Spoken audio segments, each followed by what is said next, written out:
All right. Israelite School of Universal Practical Knowledge. Y'all bear with us 1 second. We had some technical difficulties. Gonna get class started. Y'all go ahead and put if you got any questions, go ahead and put them in the chat. Salakia, you know what I'm saying? Let's go ahead and get this thing cracking. Let's see. Shout out to Halak over there on that Big O app. If you have not already, go ahead, download the Big O app, jump on there. We're gonna be teaching some classes on there. We're gonna be doing some fishing. Shout out to everybody over there on Big O.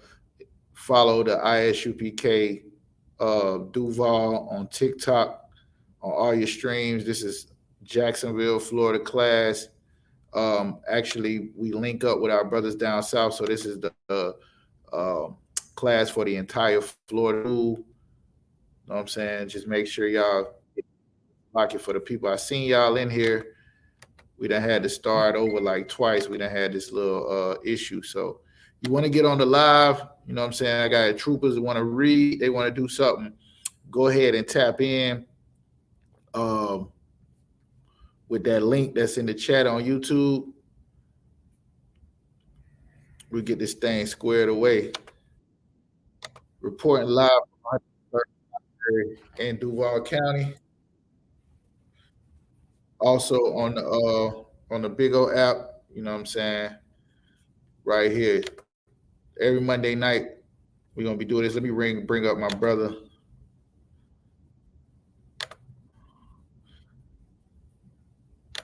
Hey, Shalom, Yabashim Shurakatah. Shalom, Yabashim Shurakatah. Bring up my brothers from headquarters. All right, Nishak, you there? Come, sir. If you can hear me, I'm here. All right, hold on 1 second. All right, cool.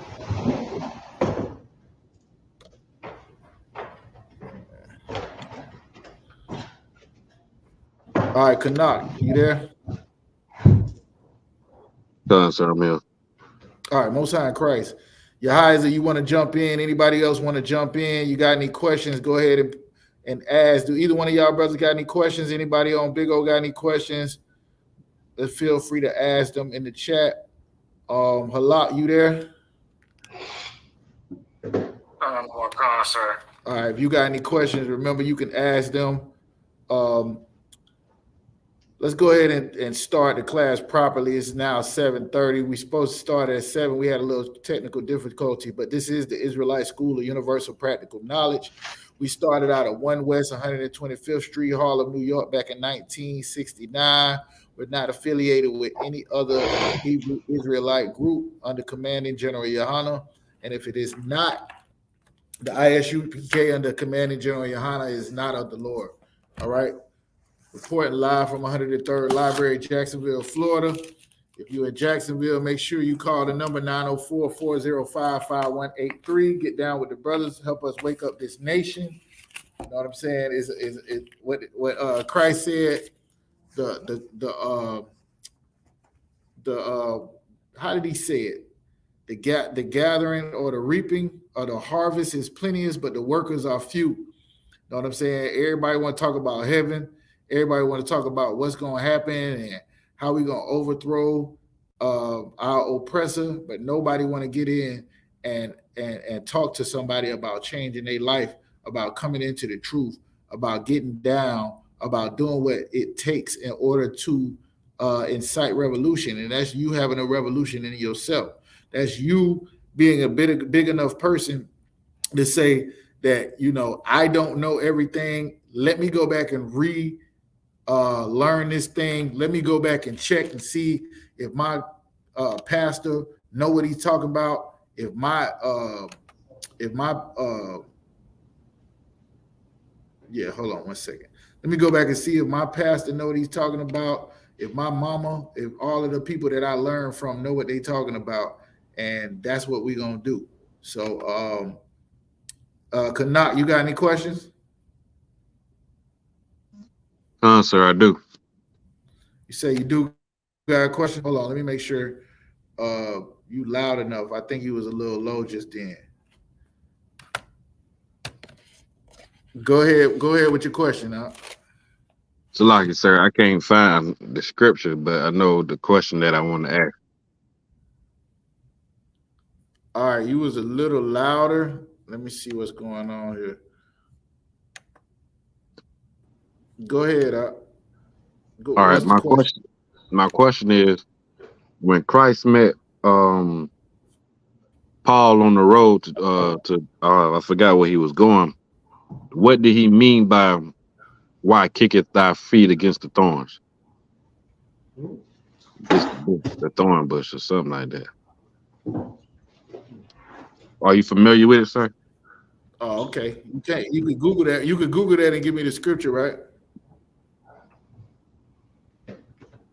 So if I Google it, then I'm gonna drop out of the chat. Oh, okay. I got you. Maybe Mashak, you ready to be brought back up? I'm here, sir. Can you hear me? Oh, okay. Can All you hear right. me, Cool. sir? Yeah. For some reason, y'all got real low on my joint, so I'm gonna have to repeat everything. So for the people that's not in this particular class that's listening, the brother's question was, when Paul was on the road to Damascus, why did Christ say, why kicketh thou feet against the pricks? That's what you're talking about, right? Turn out of one con, sir. Okay. Hold on 1 second. Halak, are you in a position to read? So like this, sir, I'm not really sure what's going on with my network, but it keeps going in and out. So sometimes it's not you, it's my phone. So sometimes when you speak, it's gonna cut out on me and then it'll pick up in the middle of your sentence. Well, it must be something wrong with my network, because you sound good. You sound better than the brothers that's on the laptop right now. So yeah, it's my network. It's this phone. All right, no sweat. I'm going to Acts, Canuck. I'm going to Acts chapter 9. All right. You got a physical Bible that you could read without logging out of the class, right? Con out of one con. All right, you got it with you, or you need to go get it? I got it with me, sir. I'm getting to the chapter. Say Acts chapter 9. Yeah, but I'm trying to see why everybody got so low though all of a sudden. Hold on.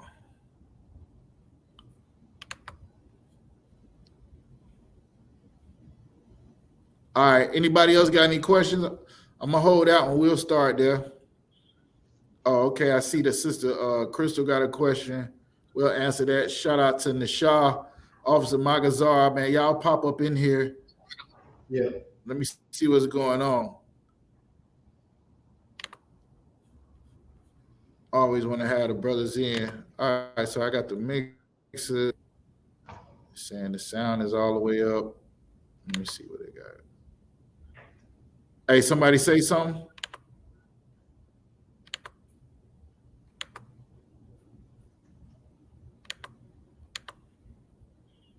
Akim, that's on the I like you, sir. YouTube.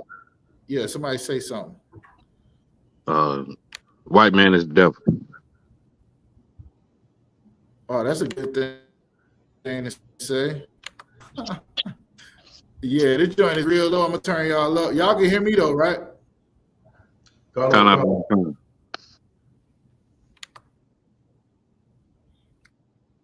All right, cool. Long as y'all can hear me, we could go. I'm gonna keep moving. All right, so Halak, if you could, you got that Acts 9, or you said you ain't gonna be able to do it. Sir, I got it.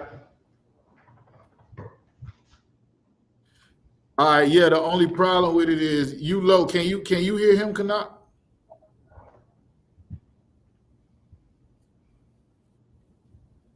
He probably can. Go ahead. Go ahead. Con I Shot. Let's I try it can that hear. way. Come, I got it, sir. All right. Go Acts ahead. chapter 9, verse 5. Shot.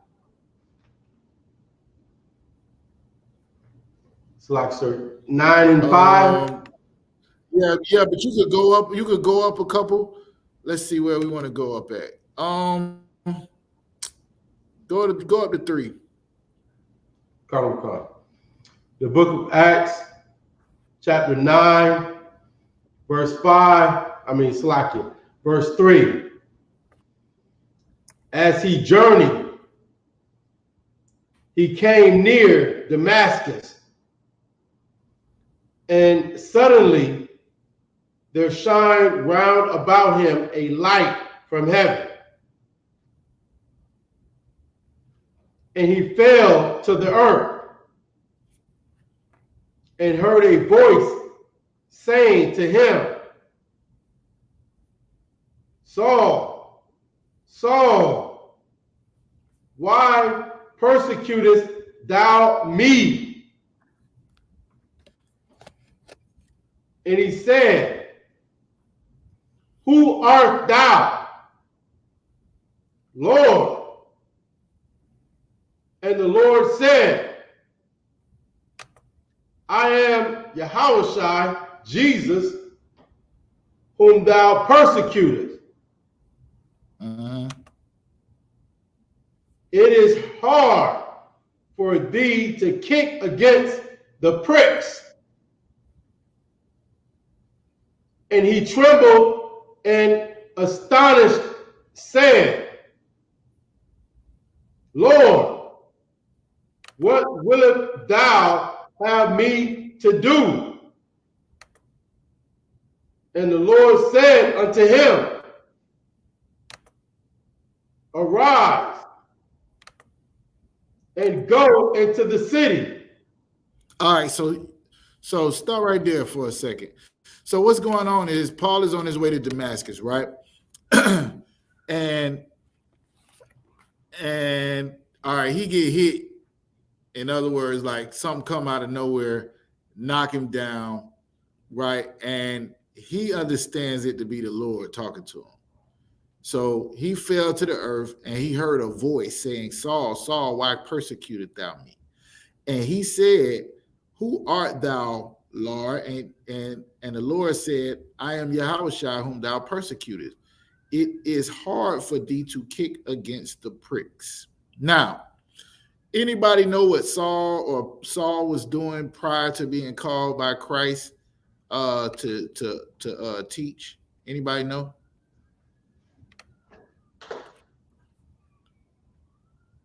Nobody? Con, sir.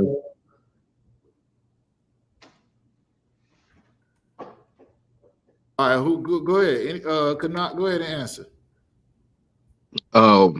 I think he was persecuting the followers of Christ, like he was locking people up. Why was he doing that though? Because the Pharisees told him to do it. The Pharisees told him to do it? He volunteered, one or the other.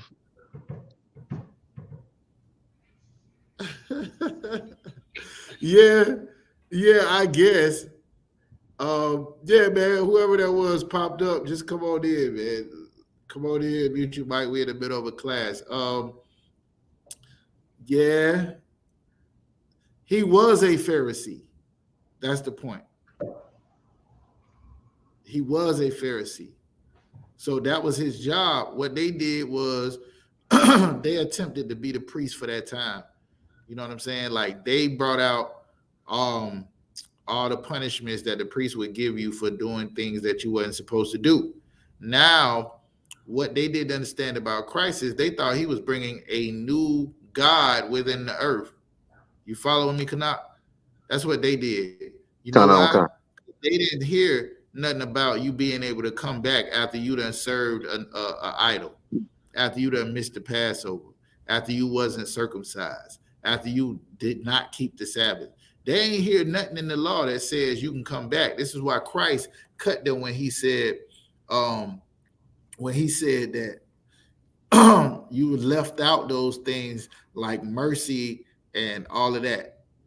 You familiar with the text I'm talking about? So like you say,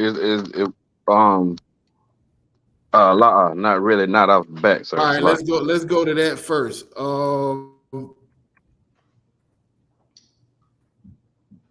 on. Let's get that real quick. That's going to be Matthew chapter 23. Let's go there.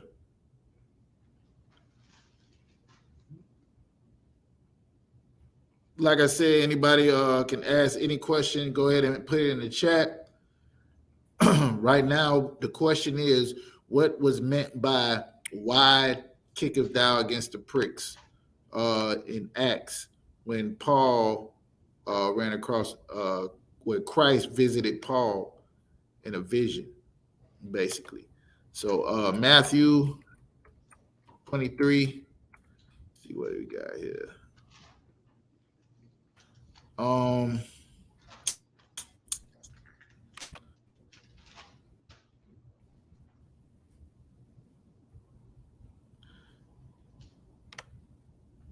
right, so let me see who I got here. Who I got in here? Magazar, are you available to read? Call on call, sir. All right, go ahead and read Matthew chapter 23, and I want boom, boom, boom, boom, boom, boom. Blind guides. Give me verse 23 for the sake of time.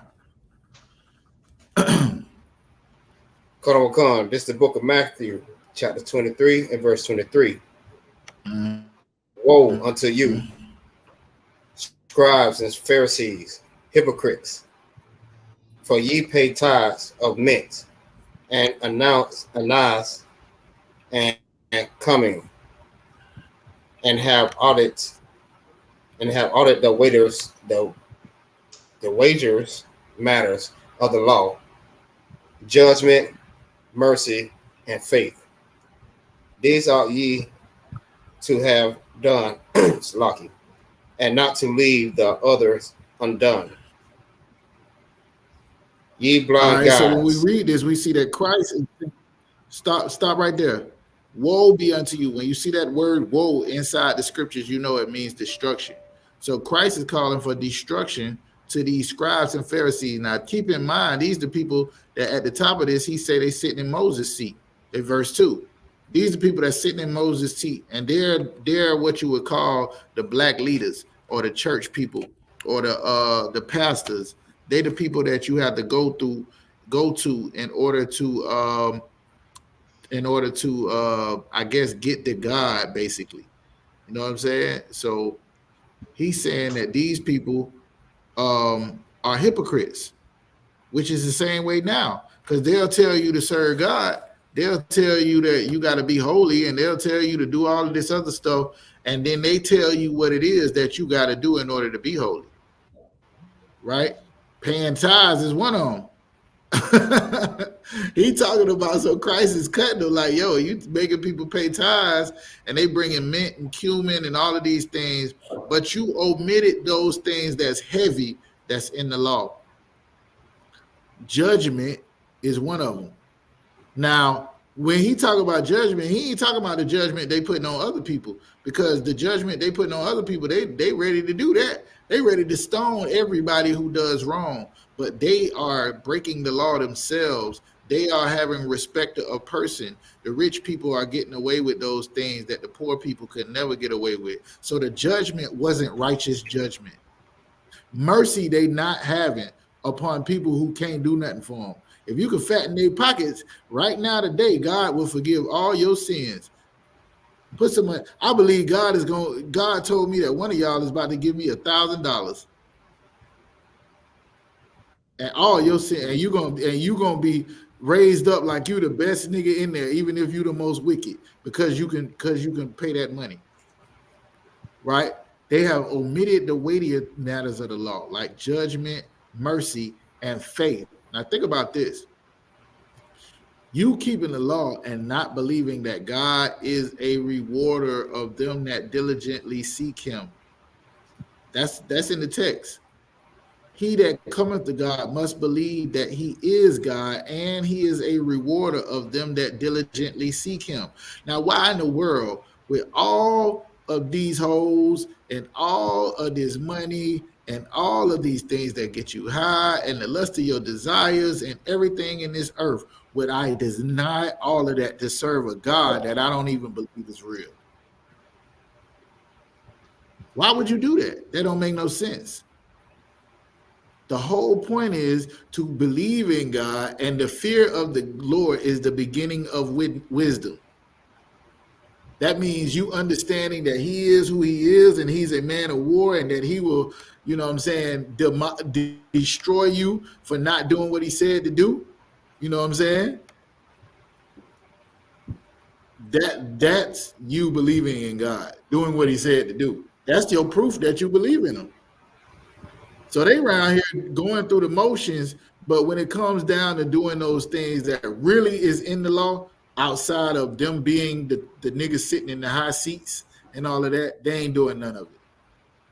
These ought you have to done and not leave the other done. So he's saying, ain't nothing wrong with paying the tithes. Ain't nothing wrong with y'all judging the way y'all judging, but y'all not being righteous with the judgment. Y'all not providing mercy in times of mercy. Y'all, these things are heavier than the stuff y'all worried about. Y'all worried about whether a nigga washed his hands before he ate.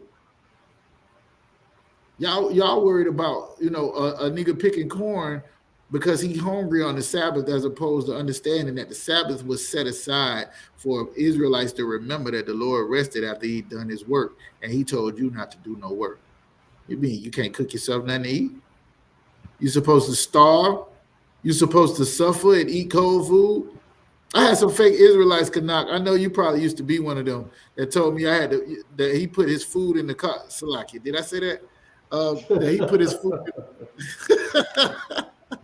hey, that brother's here. That brother's here strong now. Salaki, Kanak.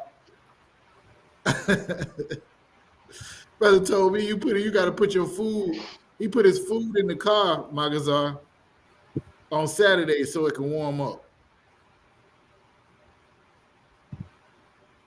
I said, what about your kids? You think that the whole point was the Lord saying you can't warm up your kids' food on the Sabbath? That's why he said that. Keep the Sabbath. That's keeping the Sabbath. That's making you righteous. This is what Christ was talking about. They trying to lay down the law on people, but they not really understanding that there's a spirit that comes along with that law. You understand? Kanak, you with me? Kanak. Sir, I'm here. Salak, I was on mute. All right, no sweat. So this is what was going on. The Pharisees thought that they were serving God by judging other people unrighteously, by checking to see if niggas wash their hands. But at the same time, it does say in the law, if somebody say, let's go serve another God, you're supposed to kill them. That's in the law. Do we need to go there, or do y'all believe me?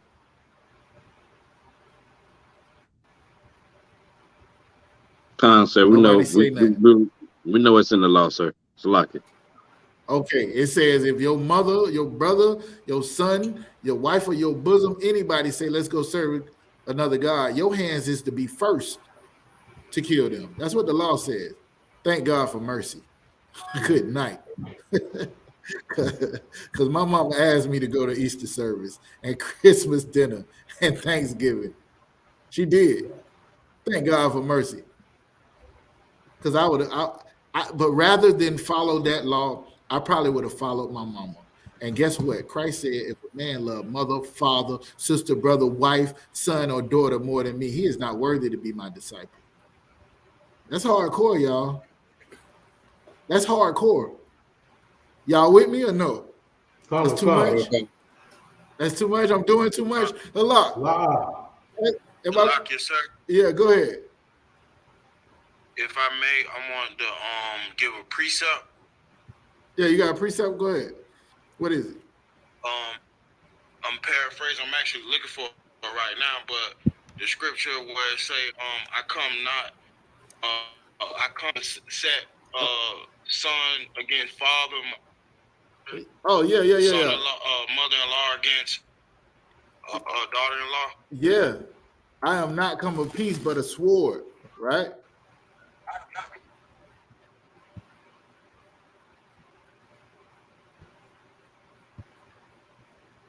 Hold on.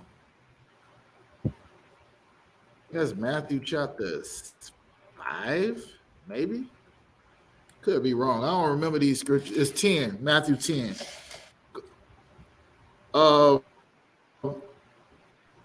Who reads size Magazar? Nashak, can you read it? Matthew 10. Yeah, go ahead. Who says like it? Oh, you read? I thought it'd boot you out of here if you tried to read.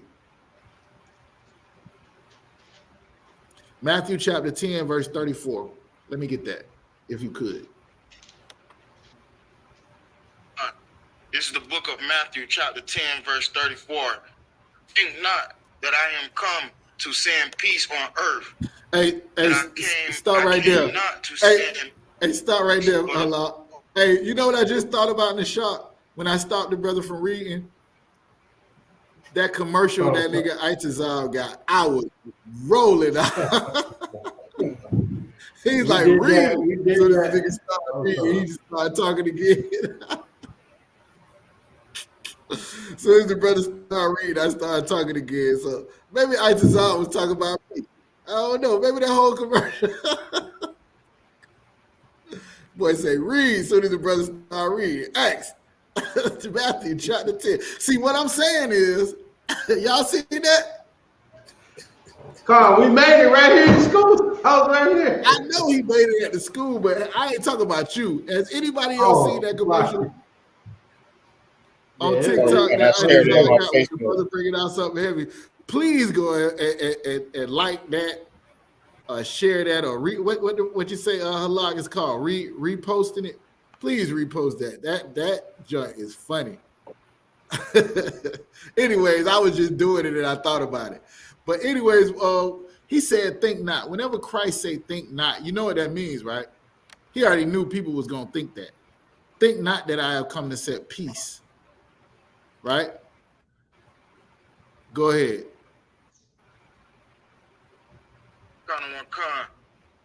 I came not to send peace, but a sword. Verse 35. For I come to set a man against. Oh, I see what you're talking about against now. Her mother, and the daughter-in-law against the mother-in-law. Verse 36. And a man's foe shall be they of his own household. And a man's foe shall be who? Halak.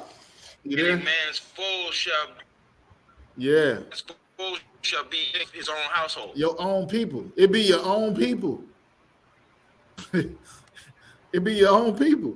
Think not have I come to send peace, but I came with a sword out. That's what it's talking about. Know what I'm saying? So now, that was a good precept because people think that. But back to what the whole point why I went to the what the Pharisees was doing. What the Pharisees was doing was they was issuing judgment, but the judgment wasn't righteous. Yes, sir. Yeah. Can we read verse 37? Yeah, go ahead. Verse 37. He that loveth father or mother more than me is worthy of me. And he that loveth son or daughter more than me is not worthy of me.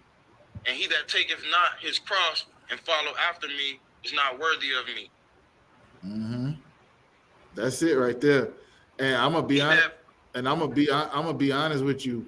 That scripture right there is what cut me and got me in class, because I was a brother with many excuses why I couldn't do something. Well, I can't go to class because my wife and my mama and my job and my kids and all of this. These are all reasons a brother can say, well, I don't know how my job gonna look at it.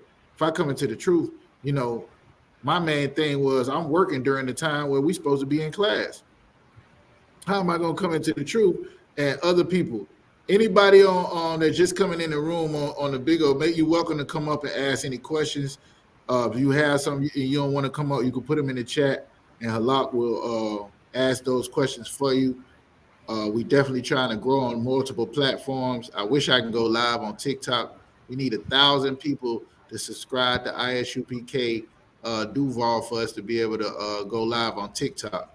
But I say stuff like people being killed and black people and all of that stuff will get you kicked out of there. Those things you can say on Big O. They don't give a damn. But anyways, back to what I was saying. Good precept, Halak. I had brought out to show that the Pharisees were in the seat of Moses to carry out law against people. And what they thought that Paul was doing by pushing Christ, the reason they killed Christ is because what? Why did they say they killed Christ? Anybody know?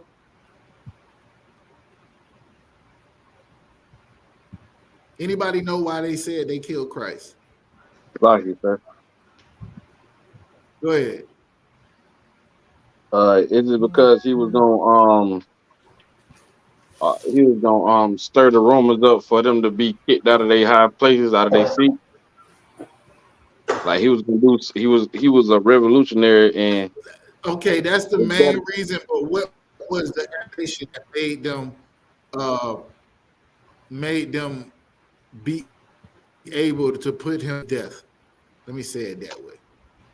Said what was not about the reason, but what was the main reason that the charge that was worthy of death?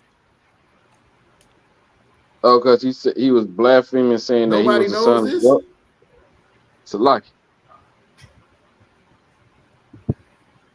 Huh? What'd I you say? guess you can't hear. No, I can hear you. You said he was blaspheming, saying what? They said he was saying that he was the son of the Lord.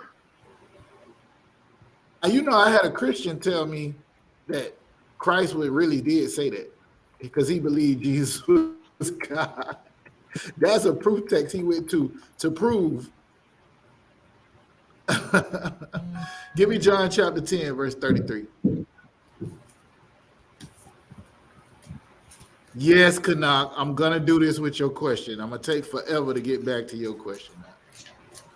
Salakia. Most High Christ, sir. Salakia. Come.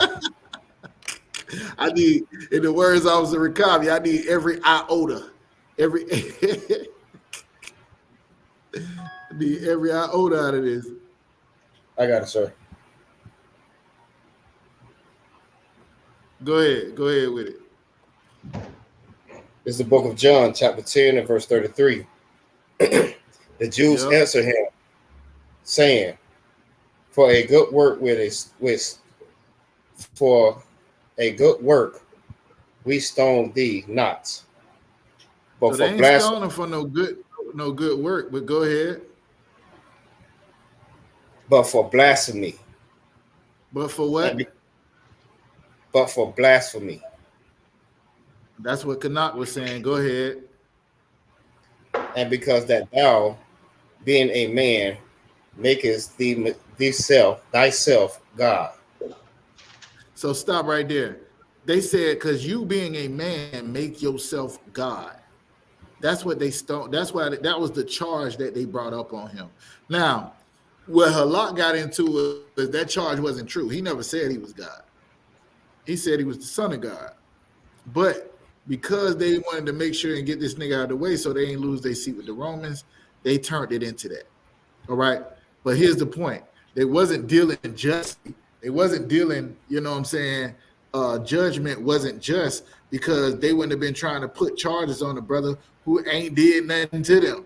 Simply because he said that the Lord is going to forgive his people, which was in the prophets. That's why he's saying stuff like, I have not come to destroy the law or the prophets. He's saying that because they think he came to destroy the law and the prophets.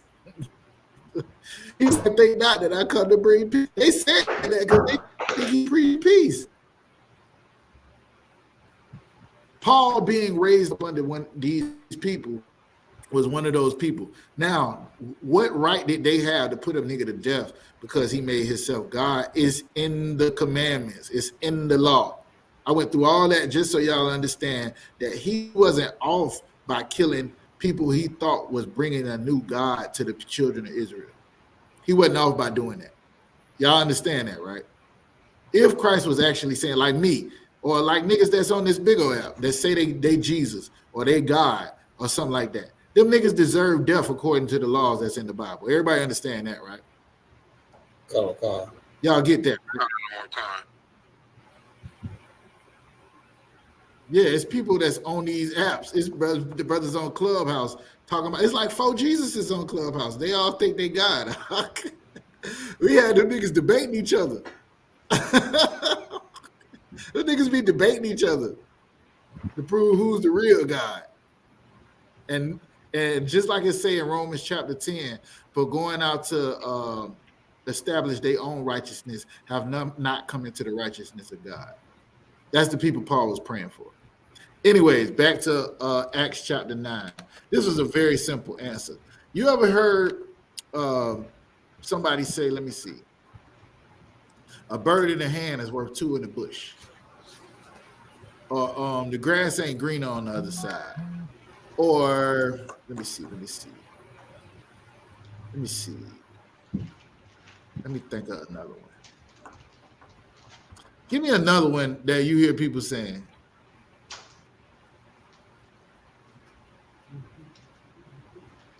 Something that people say all the time. They don't even think about it. Y'all with me today? What's going on?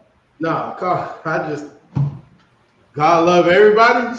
I don't know. Oh man, I ain't talking about biblically. I'm talking about that niggas think be some game that they be telling you. Like the ones I said, like the grass ain't green on the other side. God is good all the time. Or I ain't want to use no Christian ones. I wanted to use some other ones. So like you say.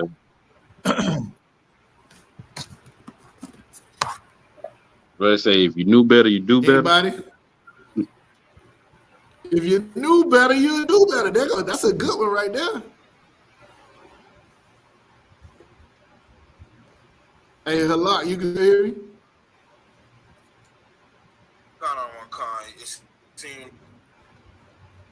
It's every time you say something important, it just cut out. But it's just. All right, I know everybody else can hear because they don't have your same thing or whatever. So it's Tawab. I just wanted to make sure you could hear me because what I did was I got out of it. I was trying to see what was going on my phone. All right, so back to Acts 9. All this is, Canuck is one of them. During the time under the Romans and the Greeks, they use a lot of Greek mythology.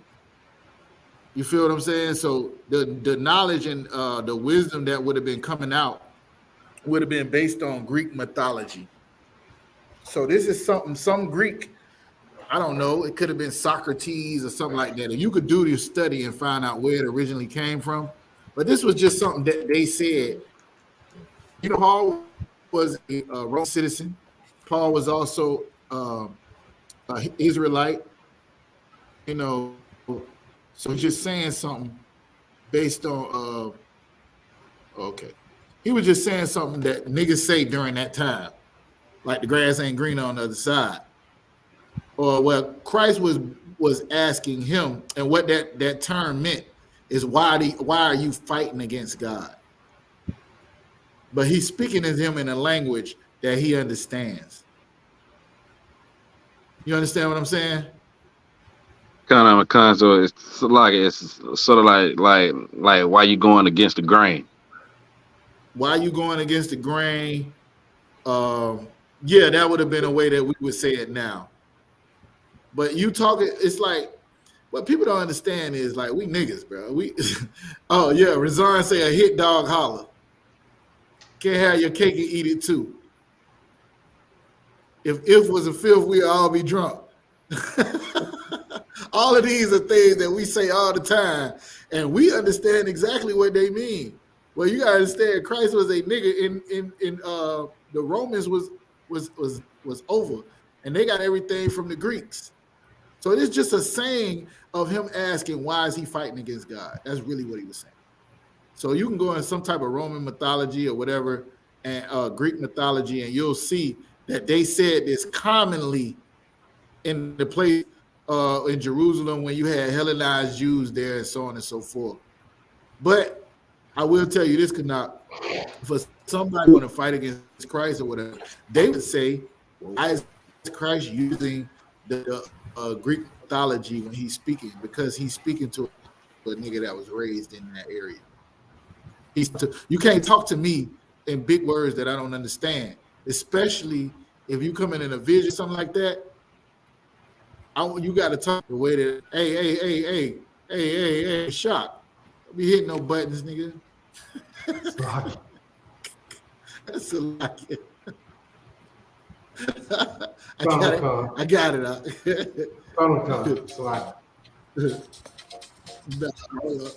I thought I just nah, we're not doing that.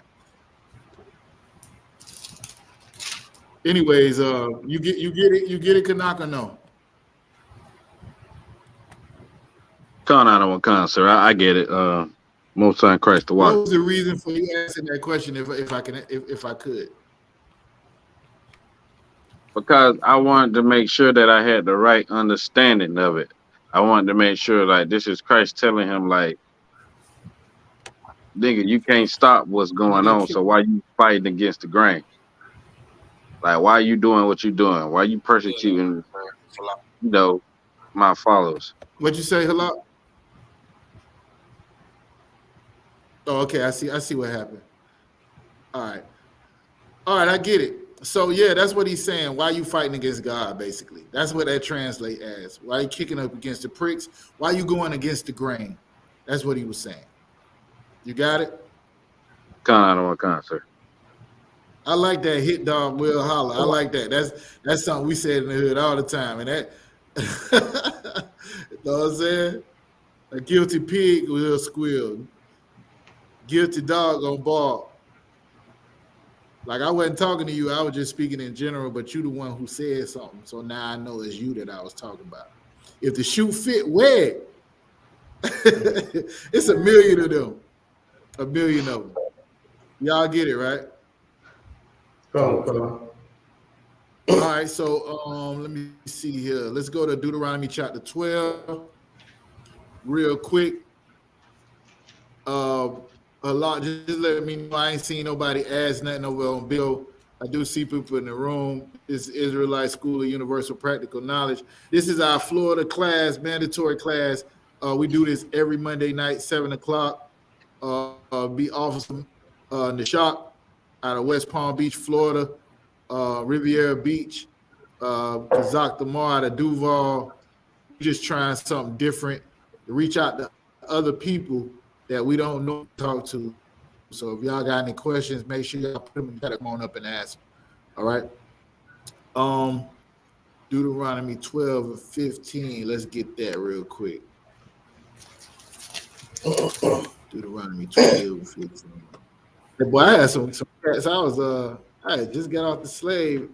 Cats in there going in on Paul, man. I got a whole class about this. All right. Yes, sir. Deuteronomy chapter 12, verse 15. Start at 13, huh? Sir. Verse 13. Take heed to thyself that thou offer not thy burnt offerings in every place that thou seest. 14. But in the place which the Most High shall choose in one of thy tribes, there thou shalt offer thy burnt offerings, and there thou shalt do all that I command thee. All right, so This is Moses talking to the children of Israel. He's giving them the law, according to as is given to him by the Lord, right? And he said in verse 13, take heed to thyself that thou offer not burnt offerings in every place that thou seest. Meaning, don't be just in your backyard, you know, at the cookout and thinking that you're doing something for God. Don't be like pretending like you sacrificing something for God and it's in a place where he didn't tell you to do it. What he's talking about. So at that point in time, you was to build a temple, you was to bring beaver fur and gold and silver into the temple and deck it out and build it the exact way. And these were the places where you take it. You had a Levitical priesthood. The priest would take it and they would do what they need to do and take it before the Lord. This is a certain way that you do it. You had a protocol. He's telling you, don't break that protocol. Don't be out here being a individualite, being a single person doing your own will, but do it the way I told you to do it, right? But in every place that the Lord shall choose in one of thy tribes, it's Deuteronomy 12 and 14, there thou shalt offer the offering. So he's saying, wherever the Lord told you to do it, or you do it at. And there thou shalt do all that I command thee. Verse 15, go ahead and read. Follow call, sir. Deuteronomy 12 and 15. See what the Lord is saying now. Oh, shit. Don't go ahead. 12, 15. Notwithstanding, thou mayest kill and eat flesh in all thy gates. Whatsoever thou shalt lust after. Notwithstanding, hold on. Notwithstanding. What that word notwithstanding mean? Notwithstanding.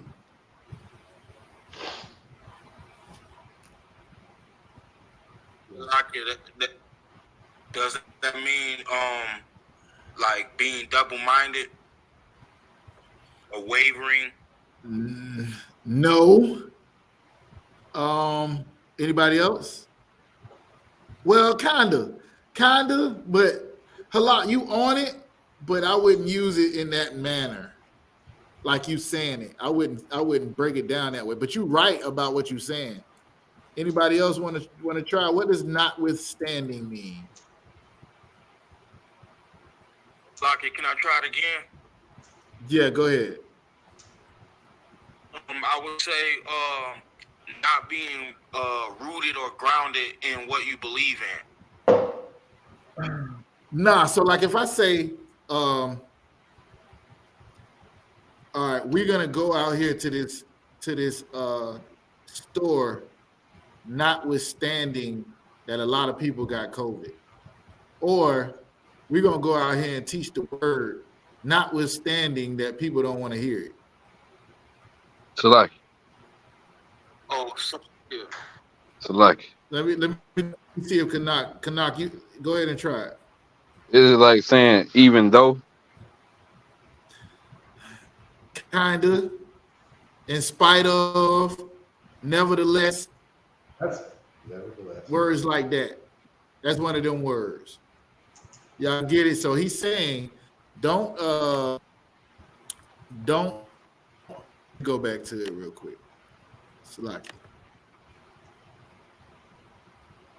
Yeah, it might be something going on with the library joint. He's saying in the place where the Lord said to offer these offerings, there you may offer them. But nevertheless, or even so, thou mayest kill and eat flesh in all thy gates. Meaning, like, even though I'm saying this, you may kill and eat flesh in all thy gates. Meaning you can eat meat. That don't mean don't eat meat. Like, you can't have a barbecue. You can't eat ox or bullock or lamb inside your house. It's saying the burnt offering that's holy and made to the Lord, that's what you can't do at your house. Or that's where you have to do at the temple or at the designated place. Y'all understand or no? All right, so he's saying, even though I'm saying don't have these burnt offerings except for in the place, you can eat flesh in your own gates. Go ahead, whoever was reading, pick it up. Who is that, in the shop? Yes, sir. Go ahead. Deuteronomy 12 and 15. Never, Slakia, notwithstanding, thou mayst kill us and eat flesh in all thy gates, whatsoever thou soul lusteth after, according to the blessing of the Lord thy God. Read that part again. Read that part again. According to what? According to the blessing of the Lord thy God. Read that part again. According. I just peeped the spirit behind this question, or why this question was presented. To a Christian, when they say, whatsoever thy soul lusteth after, whatsoever thy soul lusteth after, right? According to the blessing of the Lord thy God, what? It's like, if I may, sir. Yeah, go ahead. But what you bringing out, what you about to bring out is so heavy. I already see it. You know what I mean? Like, they want to say, everybody knows the mind of a Christian. I know this came directly from a Christian. I know this. Look, the sister ain't even in the same room with me, but I can see the Christianity just dripping all over this scripture. Yeah. Yeah. And I bet they preached it. I bet they preached it when they read it. Right. And missed the part that we just read 5 times. Start at that part and let's finish it out. Whatsoever thou soul lusteth after, according to the blessings of the Lord thy God, which he hath given thee, the unclean and the clean. We got a problem. So you trying to tell me that I done missed all you can eat shrimp, and it's right here in the law, clean and the unclean. The clean and the unclean. Anybody know what's going on here? If y'all don't know, I'm going to Jerome Brown right after this. We'll get me a rib dinner. Sir. All right, so tell what's going on here. This is the law. Right. So the Most High is saying, let me see if anybody else knows what's going on. Let me read it again. Notwithstanding, thou may kill and eat flesh in all thy gates, whatsoever thy soul lusteth after. According to the blessing of the Lord thy God, which he have given thee. The unclean and the clean may eat thereof, as of the roebuck and as of the hart. Anybody? Sloppy. Go ahead. Sound like when the Christians be saying that. See, God say you can eat anything on this earth. Yeah, you read it in the Bible though. Ain't that what it say?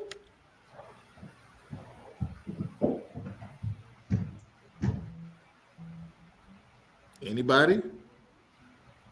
Salakia. Go ahead.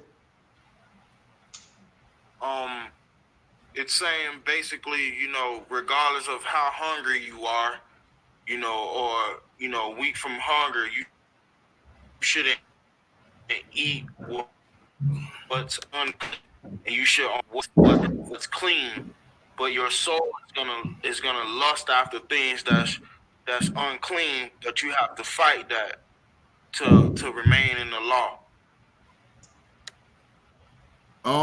Nah, that's not what I got out of it. It says, now keep in mind we read the context. Hold on one second. All right, Nishad, you was going to answer it? Yes, sir. All right, go ahead. Come, sir. It says, notwithstanding, thou mayest kill and eat flesh in all thy gates, whatsoever thou soul lusteth after, according to the blessings of the Lord thy God, which he hath given thee. The unclean and the clean mayest thou eat thereof, as of the unclean and robot. clean is the killer right here. No, here we go. I got you. That unclean and clean. I got you. Huh? I got you. Let me help you. Let me help you. All right, go ahead. Because it says whatsoever your soul lust after. I know, right? What I'm soul? just saying. You gonna let you can have it if you want. I'm trying to help you. Okay. No, all right.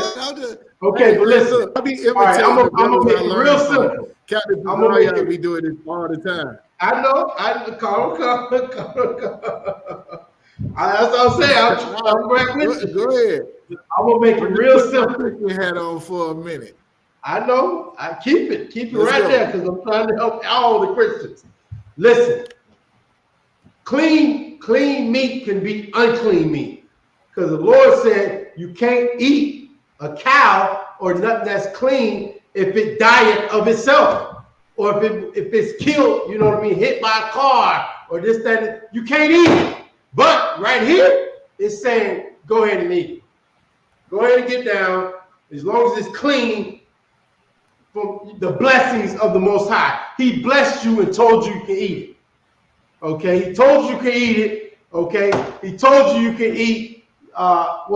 Oh man, it's I gotta go to the Leviticus where it says if it's 1 second. Come.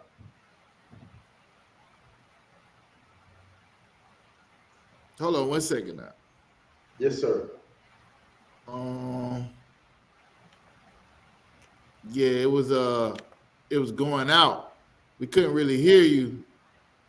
Oh, I want to make sure. I want to make sure I hear you good before I tell you you're wrong. Okay. Go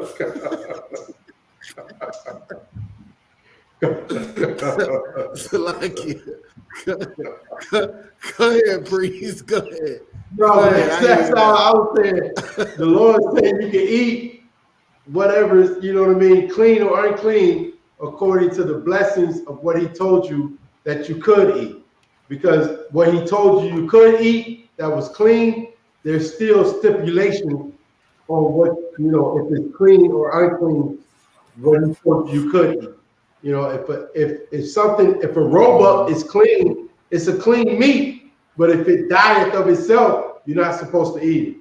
But the Lord said, if this roebuck, he's saying, go ahead and, get down. You know what I mean? Because he told you could eat it. Is roebuck unclean? It's like, sir? Is roebuck unclean? The roebuck and the heart. Yeah. I have to go to back to Leviticus. Come. I don't want you to do it.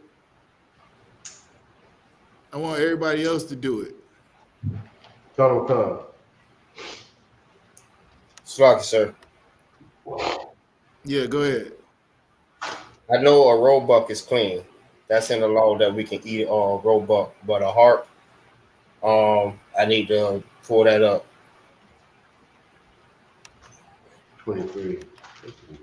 It's saying the law you can eat roebuck. Con.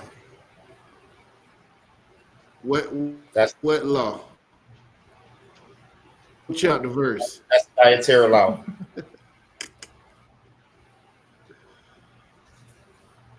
Yeah, that's in 2 places. It can only be 2 places. So let's go there.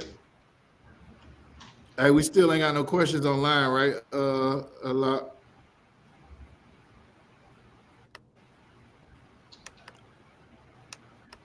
What's the 11? We might not be there.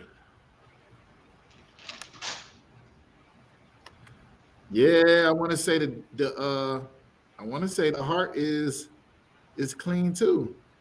Wait a minute. What is it? Leviticus 11, right, sir? What? Where it tells Yeah, you it's what in Deuteronomy 14 too. You could Deuteronomy 14 might get you there quicker, but Leviticus 11, I believe, is the one everybody always go to.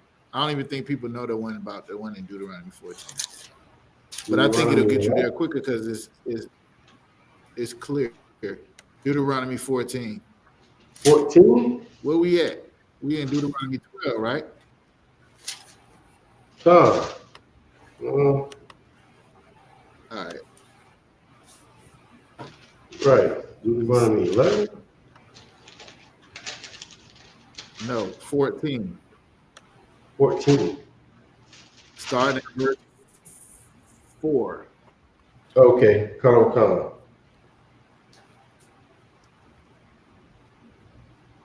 Mm-hmm. You want to read it? I got it, sir, right here. I'll read it. Deuteronomy 14, verse 4. These are the beasts which you shall eat: the ox, the sheep, and the goat, the hart, and the roebuck, and the fallow deer, and the wild goat, and the pygar, and the wild ox, and the camois, or whatever that means. And every beast that parteth the hoof and cleaveth the cleft into 2 claws, and cheweth the cud among the beasts that you shall eat. Now, what sense do this make? If we go back over 2, go back over to 12, what sense do this make that these would be the 2 that he is naming if the scripture just said you could eat both of them? They both clean. So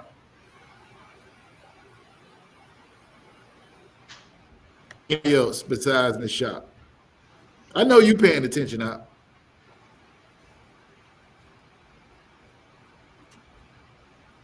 All right. Nobody else want to answer the shot? Come. Because obviously these are. You want to answer? No, you don't want to answer either? Come. Can you hear me, sir? Can you hear me, sir? Yeah, I can hear you. Okay. Come. I can hear you. I think you got a delay there going. You got a little delay, but I can hear you and you can hear me. When I say something, you just respond a little bit delay. But it's cool. Keep going. Yes, sir. No, I mean, answer the question if you're going to. Come. So the reason would be because these are the 2 these are the 2 beasts that were readily available to Blacks, Hispanics, and Native Indians at that time. Basically. No. I mean, you're right about that, but that's not why he's using these 2. That's not why he's specifying.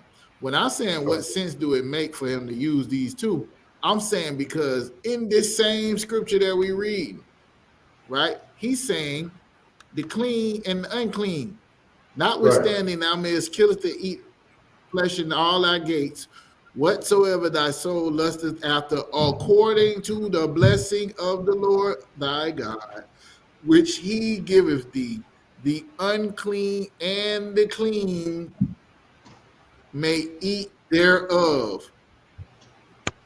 The unclean and the clean may eat thereof. Nobody understand what's going on here?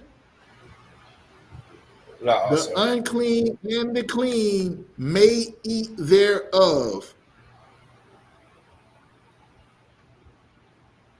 Salaki. Right. Yeah, that's the spirit. It's moving. Go ahead, Kanat. Is it saying that the unclean people can eat it? It's not talking about the meat. It's talking That's about the correct. unclean people. I'm not talking about the meat at all. I was wondering where y'all was gonna get that. It says the unclean and the clean may eat thereof. Remember talking about when you sacrifice a bullock to the Lord, did God eat that? Oh, snap. It's lucky. You got classes live right now. You guys. Who is that? Where that noise coming from?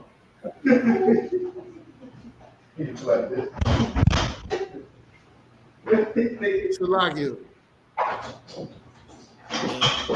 Anybody? Oh, the brother went and got the door. That's what it is. All right. So y'all get it? Come on, sir. Shock, did you miss that? No, you go get the door. Yeah, no, I heard it as I was going. You saying it's the clean and unclean people, the persons, the individuals. No, my question was when you sacrifice a bullock or a lamb, did God eat it? That was my question. Oh, come on. Magazar, Nah, did sir. God eat it? Nah, sir. Who ate it? Who ate it? The people, What people? the children of Israel. More specific. If I sacrifice something on the altar, yeah, go ahead. The unclean. No, it's the opposite. Salaki. The priest, the Levites, when you sacrifice something to the Lord, you giving it to the Lord. The priest is the ones who gonna eat it. When you gave your 10%, your tithes of corn or whatever your increase was, it went to the priest. It went to the Levites. They didn't have no land. Their life was devoted to serving God. Everybody understand, right? Come. So they had to be clean, because if you was unclean and you went into the temple, then you would die. They had a bell at the bottom of their garment that if you ain't hear that bell when they stepped in the holiest of the holies, that means the Lord that took them up out of there. Something wasn't right with them. You understand? You can't do the job that they do as a priest and be unclean. The Lord wasn't playing that. Now, when you go back and you read this, and you in Deuteronomy chapter 12, verse 13, where we started, it says, "Take heed to thyself that thou offer not burnt offerings every place that thou seest." This is talking about offerings to the Most High. If you offer an offering to the Most High, it goes to the priest. The scriptures say the Lord ain't eating that bullock that you putting on the altar. Remember, they had people was saying that they was bringing to the God, and the dude put flour down in the Bible. I don't know if y'all know about this story. He put flour down, and they think that the gods was eating it, and he see their footsteps where they coming and getting it and taking it and eating it and saying that God ate it. God has no interest in these beasts. What he wants you to do is give it to him so that you will understand sacrifice. It's for me, but I'm going to give it to somebody else because God told me to. Everybody understand that? No. Cuddle Khan. Cuddle Khan. Halak, you got it? Kanak? Con, sir. All right. So this is what's going on in here. What he's talking about in Deuteronomy chapter 12 is even though he's saying you can't make these offerings everywhere, you can kill and eat an animal within your gates. Even though you're supposed to be giving this offering to the Most High and nobody could touch it but the Levites, within yours, anybody can eat at your crib. So let's read it again now. Notwithstanding, meaning in spite of everything that I done said about not killing, not doing the offering nowhere but where the Lord said to do it at. In spite of that, everything I just said about that, you may kill and eat flesh or meat in all thy gates, meaning at your crib. Whatsoever your soul lusteth after, according to the blessing of the Lord, is the key phrase. The Lord ain't blessing your pork. He ain't blessing your shrimp, your crab, your lobster, not according to the law that he gave Moses. You might try to get away with that to somebody who don't know that you're supposed to be keeping the law, but you're not going to tell me that you see anywhere in the law where the Lord blessed anything that he called unclean. This is why they try to throw it in there when he's talking about people, when he's talking to Peter. This is why this scripture has come up, because some Christian probably tried to pull this to say that you can eat clean and unclean. You may eat. But the examples he gave is both in the scriptures under clean. Y'all see that, right? Cuddle Khan. Cuddle. Michelle, you got Cuddle Khan, all right. sir. Sis, you got the answer to your question? Let me know in the chat. All right. Anybody else got? Yes, sir. Nobody got no? Yeah, go ahead. Can I get a basic breakdown on John 9 and 19, starting at John 19 and 19? John 19 and 19.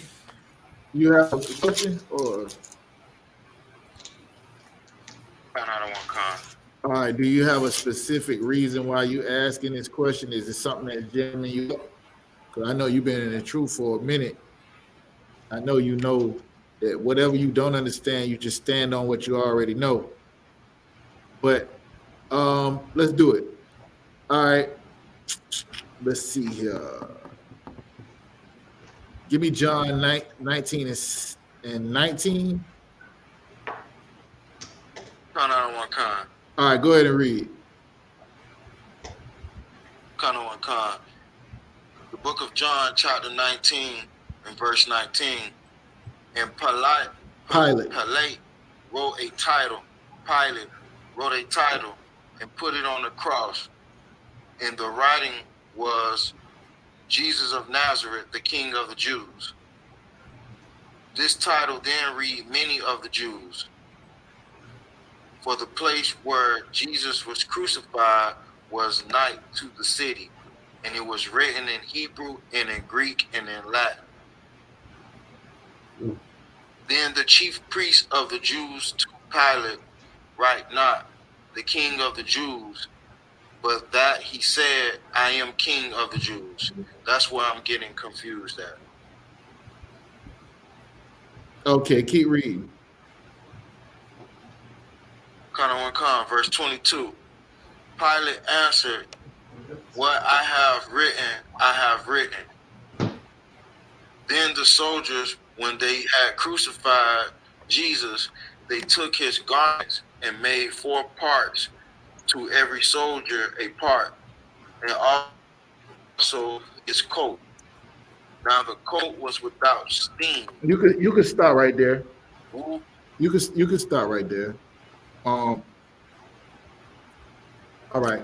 Let's go back through it a little bit. John chapter 19. This is when before they was getting ready to kill Christ. Now he'd have been turned in. You know what I'm saying? Oh boy, done snitched like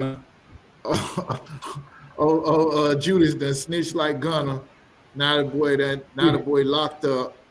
They ready to go ahead and put it down. Man, he got to go stand before all these Edomites, and they basically mocking him. Like, this was the dude with all that power. He walking on water. He raising the dead. He healing the sick. And that nigga is right here in my hand. This is exactly how your oppressor looks at you. He don't believe in your God. He don't believe in what you believe in. He thinks he God because he's been put in a position of power by God in order to punish you for being your disobedience. So he think it's because, he's an excellent, he's a skillful hunter that he's been put in that position, or that he's more powerful than you, or that you stupid, he's smarter than you. But the reality is, it's only because of the Most High raising him up for a time until you can get your life together. So now, as Christ comes in and they calling him that, Pilate wrote on the cross, Jesus of Nazareth, the King of the Jews, right? This title was read by all the Jews, right? For the place where he was crucified was close to the city, nigh to the city. And it was written in Hebrew and in Greek and in Latin. So it was wrote, and it was also translated. So everybody would see this, King of the Jews, right? Hold on one second. Oh, nice. All right. Yeah. Well, isn't that why they was gonna kill him in the first place? What? Nah, because he was professing. No, they was finna kill him because he said he was the son of God, and they said that it was him making himself equal to God. But remember what Canuck brought out? They really just wanted to get rid of him so that they didn't lose their seat with the Romans, because if he would have continued healing people and making people change their life and doing and raising the dead and all of these different things that he was doing, then they knew that the people would follow him and not them, right? So he was raised up to that status because none of the Pharisees could do none of the things. The Lord was showing that he was with Christ through miracles.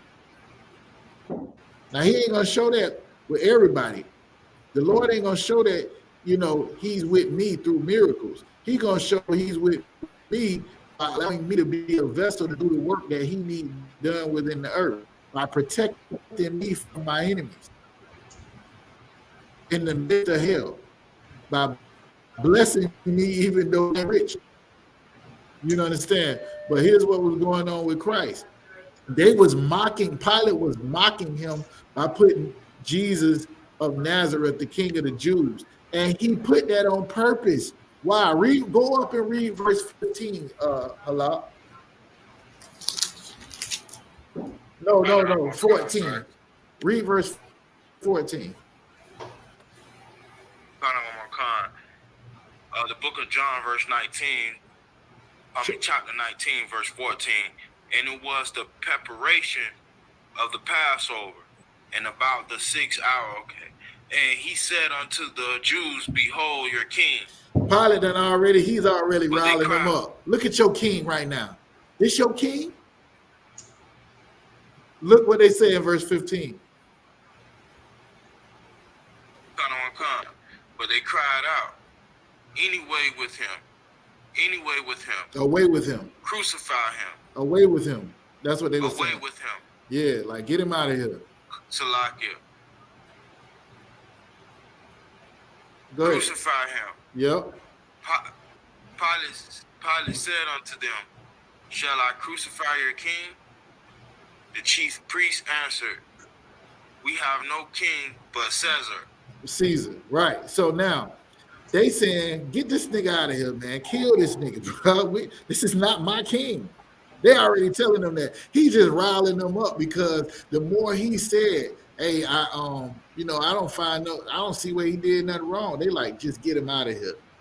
They still trying to kill him. Why? Because of what Canuck brought out earlier. They wanted him out of the way because they were chief priest. But the Lord was instituting a better priesthood than the one that they had. He was instituting righteous judgment with the earth. They thought they knew the scriptures. Christ was cutting them left and right at 12, 13, 14 years old. You see what I'm saying? So like by the time he's doing all these miracles, they're like, man, please get this nigga out of here because we're going to lose our seat with the Romans. So now they bringing charges up against him. They done got him locked up. You know what I'm saying? Bearing false witness against him. And then Pilate, he's using it to his advantage. Oh, man, I don't see he did nothing wrong. What he did wrong? And they like, man, get him out of here. And then he's saying, this your king. We ain't got no king but Caesar. Now, they supposed to be men who follow the law. In the law, it said, don't put nobody over you but your brothers. That tells you that what we read earlier that Christ was saying, they have done away with the weightier matters of the law. Earth judge, they doing some of it, but they ain't doing all of it. They hypocrites. So now when you get down here, Pilate then already talked to them and called him his king, and they fighting him about it. And get this nigga out of here, kill him. He ain't our king. We ain't got no king but Caesar. Now he write on the cross, Jesus Christ, King of the Jews, right? He write it in Greek, Hebrew, and Latin, so everybody can read it, no matter what you speak. Verse 21, then said the chief priest of the Jews to Pilate, write not the king of the Jews. Don't write that he the king of the Jews, but that he said, I am king of the Jews. You see what's going on, Halak? They saying, don't put on there that he the king of the Jews because he's not our king. He said he was the king of the Jews. And Pilate answered and said, what I have written, I have written. Like, I'm not changing it. You see what I'm saying?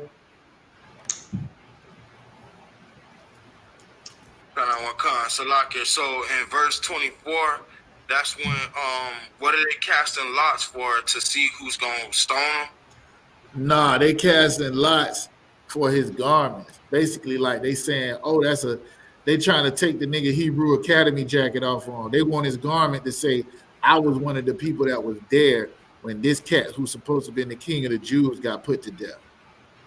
It's like a nigga saying, let me get that headpiece he got on.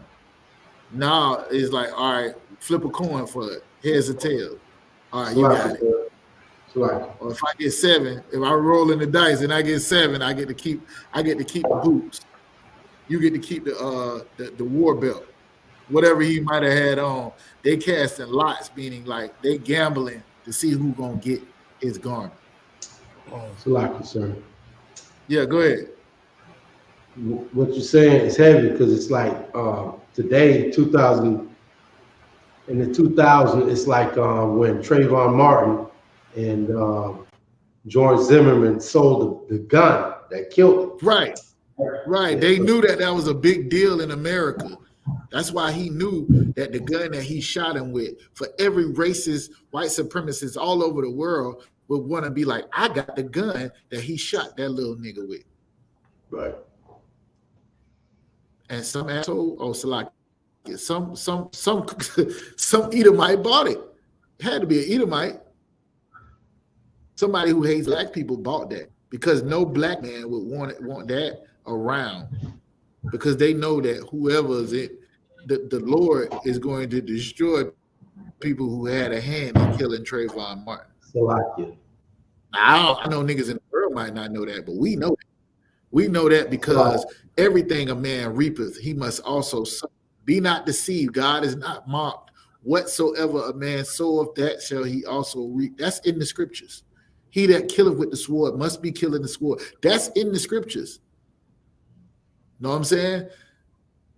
So, like in the scriptures, it also says that Christ is going to rule over them that pierced him. So even though they probably died in that time, they coming back and they're going to witness the one who pierced them. So did I answer your question, Halak?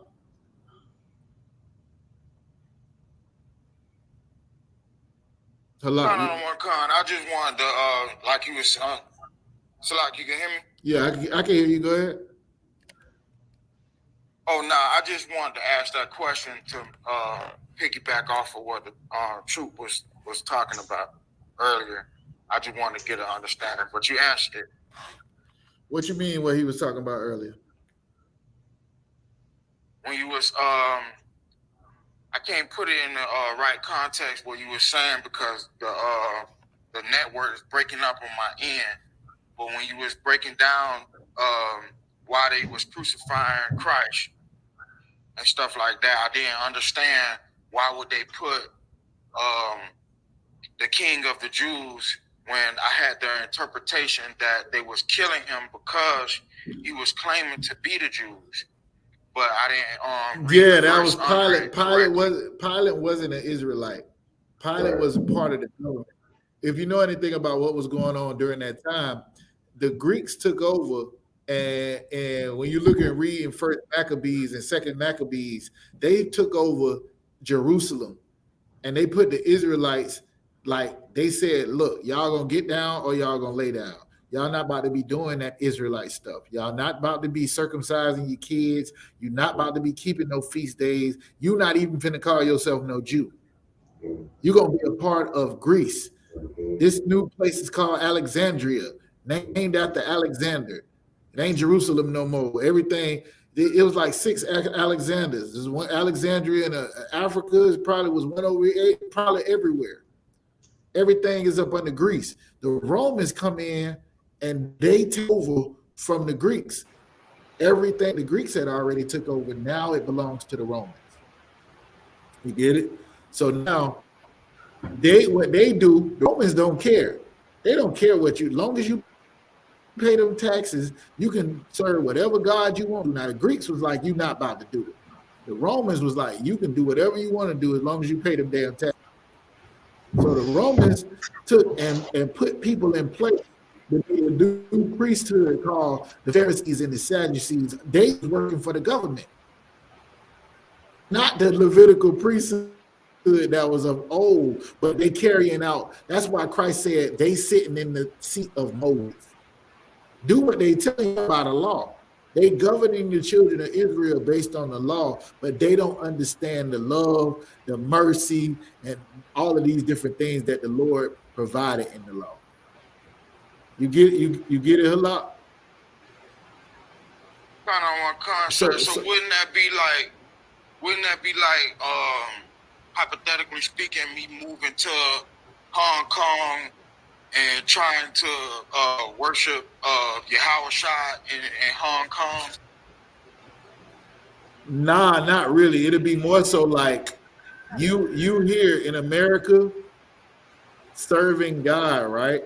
Or trying to serve God, and the government putting people over you and saying, these are the leaders who really follow Christ, but they being paid by the government like they do with Jesse Jackson, like they do with all of these cats that whenever something go down, like the George Floyd, they send in these pastors to tell you, calm down, everybody. Don't riot. Don't do nothing. God is going to take care of you. It's like they not real black leaders. They not really serving God. They serving the government and they pockets. This is the reason why when Christ started really doing miracles that's coming from God, why Christ really started doing things that men of God do, like teaching them to repent and how to really serve him and really follow after the law, statutes, and commandments. They said, we got to stop this nigga, else we going to lose our seat. So now once they got him turned over to the government, Pilate is like, ain't this y'all king? Ain't this the brother that was doing all that? We don't have a king but Joe Biden. Our only king is Barack Obama. He trying to be funny. And they fighting against it the whole way. That's what's going on here. because they don't want him in charge, because they really gonna have to listen to what God's saying. Everybody understand? You got it, Halak? Or Sir. all right, Most High in Christ. All right, so yo, my time is up. Anybody got any last little questions that I might can answer real quick? Do I have any other questions that I might have missed? I got a question. Yeah. During the time that Christ was being Slaki. Yeah, go ahead. Okay, during the time that Christ was being crucified, when it says it was written in Hebrew, Greek, and Latin, who was the people at that time that was speaking Latin?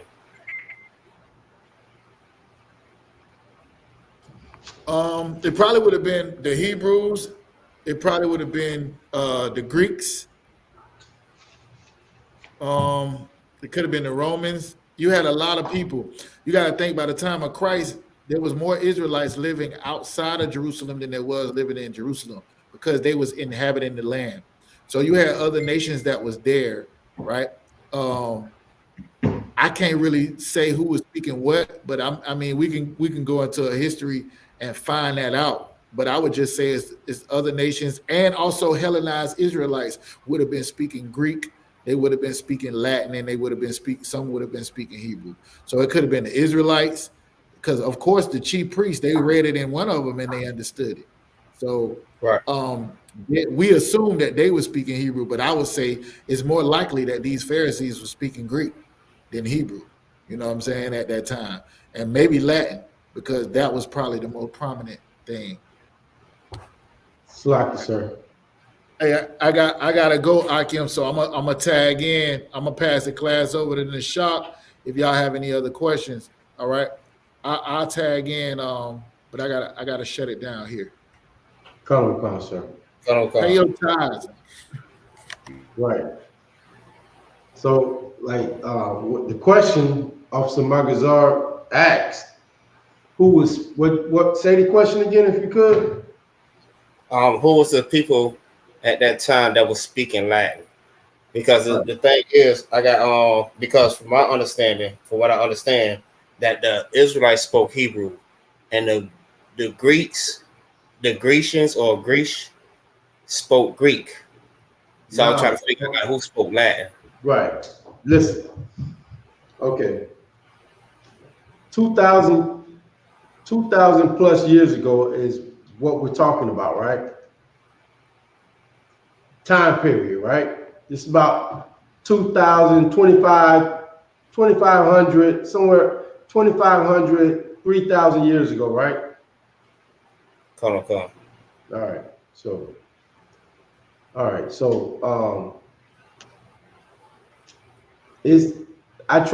What I was taught how to do it is just like this, okay?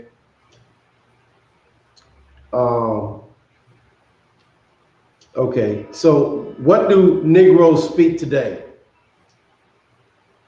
English. What else? They speak patois. What else? You got some that, well, I want to say Spanish too. Okay, that's true. What else?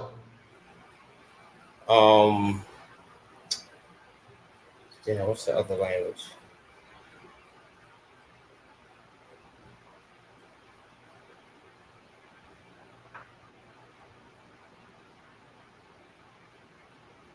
I don't know. They speak like all different types of languages, but those are the main ones that they really speak. In today's terms, right? We speak every goddamn language that the oppressor speaks, right? Khan. So if Pilate is talking to the Pharisees, what do they call them? The Sadducees and Pharisees. He's talking to them. So, like, you don't think they spoke his language? Or you think, see, okay, that's the problem. You think we read this book and all you can picture in your mind is English. Like everybody speak English right now. Back then, it's just English, one language. No, just like Spanish people, our brothers and sisters that speak Spanish, they come over here and learn English and speak it better than you. Right. Yeah. Haitian people come over here that spoke French, come over here and speak English better than you. They speak 3-4 different languages. Guess who was speaking the languages you asking about? Who spoke those languages? Was it black people? Yeah, we did. The tribe of Judah spoke those languages. The tribe of Benjamin, the tribe of Levi, the tribe of Manasseh, the tribe of Simeon. We spoke whatever the hell language we needed to speak to survive and be able to eat and say, let me sweep your floor. Let me clean your toilet. I'm going to figure out how to talk to this Edomite or whoever is in charge and say, let me be your servant. This king, this man, what Officer Kazak bringing out is so heavy because, like, it's just like today, 2023. If they brought Commanding General YAHANNA before everybody, niggas would be like, kill him. We serve America. One nation, under God, indivisible, with liberty and justice for all. He's not with that, kill him. I want to eat. I want to be comfortable. He don't want me to be comfortable. He wants me to be a revolutionary. He wants me to go against the grain. I don't speak his language. I speak your language, white man, Chinese man, East Indian man. I speak your language. Kill him. I speak your language. So that's who we spoke. We spoke the language. We spoke the Greek, like Officer Kazar hit on. That's why they call us Hellenists. It was Jews that spoke what? Greek. Yeah, we spoke all the languages. Okay, I got you. Cut. Yeah, we spoke those languages. How the hell you think we communicated with Pilate? Pilate didn't speak Hebrew. You think he walked around speaking Hebrew? Do you think he spoke Hebrew? No, he spoke Greek and Roman, whatever. And we were able to talk to him and communicate with him. And then we would go back to our goddamn hood, to the niggas that we hate, and speak Hebrew to them and look down on them and kill them. And tell them they're wrong. And then go kiss, the Greeks behind and love them and treat them like they're God. And like Officer God brought out earlier, you know what I'm saying? We was nothing to them. Just like today. Just like today in 2023, okay? We go to the white man and say, you know what I mean? Listen, no. Jesse Jackson and T.D. Jakes and whoever else would be like, nah, the Israelites wrong. They wrong. Don't listen to them. I speak your language. I'm going to tell you, you know what I mean, to cast them away. He speak, and guess what? The white man's going to be like, nah, that's your people. He be like, nah, them is not my people. Them not my people, man. He's going to be like, all right, well, whatever. What I wrote is so crazy. You got to get the spirit of it. You got to get the spirit of what happened when we read that. You know what I'm saying? Like the white man he like put you in your place. He put you in your place. Nah. You said that ain't your king, but that's your king. You know what I mean? And now, guess what that make you do? As you got to work even harder. See, that's why the niggas, we can't get nowhere because of them niggas. You know what I mean? Just like today, white man, like we look at oh man, they making us look bad. You know what I mean? God, he making us look bad. You know what I mean? God darn. Why niggas like this, man? They make us look bad every time. Why can't they just be like, you know what I mean? Why can't they just be conform to what white people want? And in reality, the white man, listen, you deserve your own heritage. You deserve your own way of thinking, your own way of life, your own beliefs. You deserve it. Everybody else has it. You such a slave to the moment you step out of that box, the white man puts you in your place. He puts you back in your box. The box he created for you. That you will serve him and nobody else. You won't serve your God. You won't serve your belief. You won't serve what you think and how you feel. You'll serve him. And what he's thinking, how he believes. That's what Pilate took advantage of it. Nah, nigga. Nah. You don't believe that? I don't believe you don't believe. You know why? Because now, with him doing that, the Sadducees and Pharisees got to work just that much harder to kiss the white man's butt. Yeah, the white man. Yeah, you got to work just these. Listen, you don't think they got you in a box, dog? And what you need to do is like what they say, step outside the box. Think outside the box. Get out of the box, my nigga. Let them have that box. Let them have, English.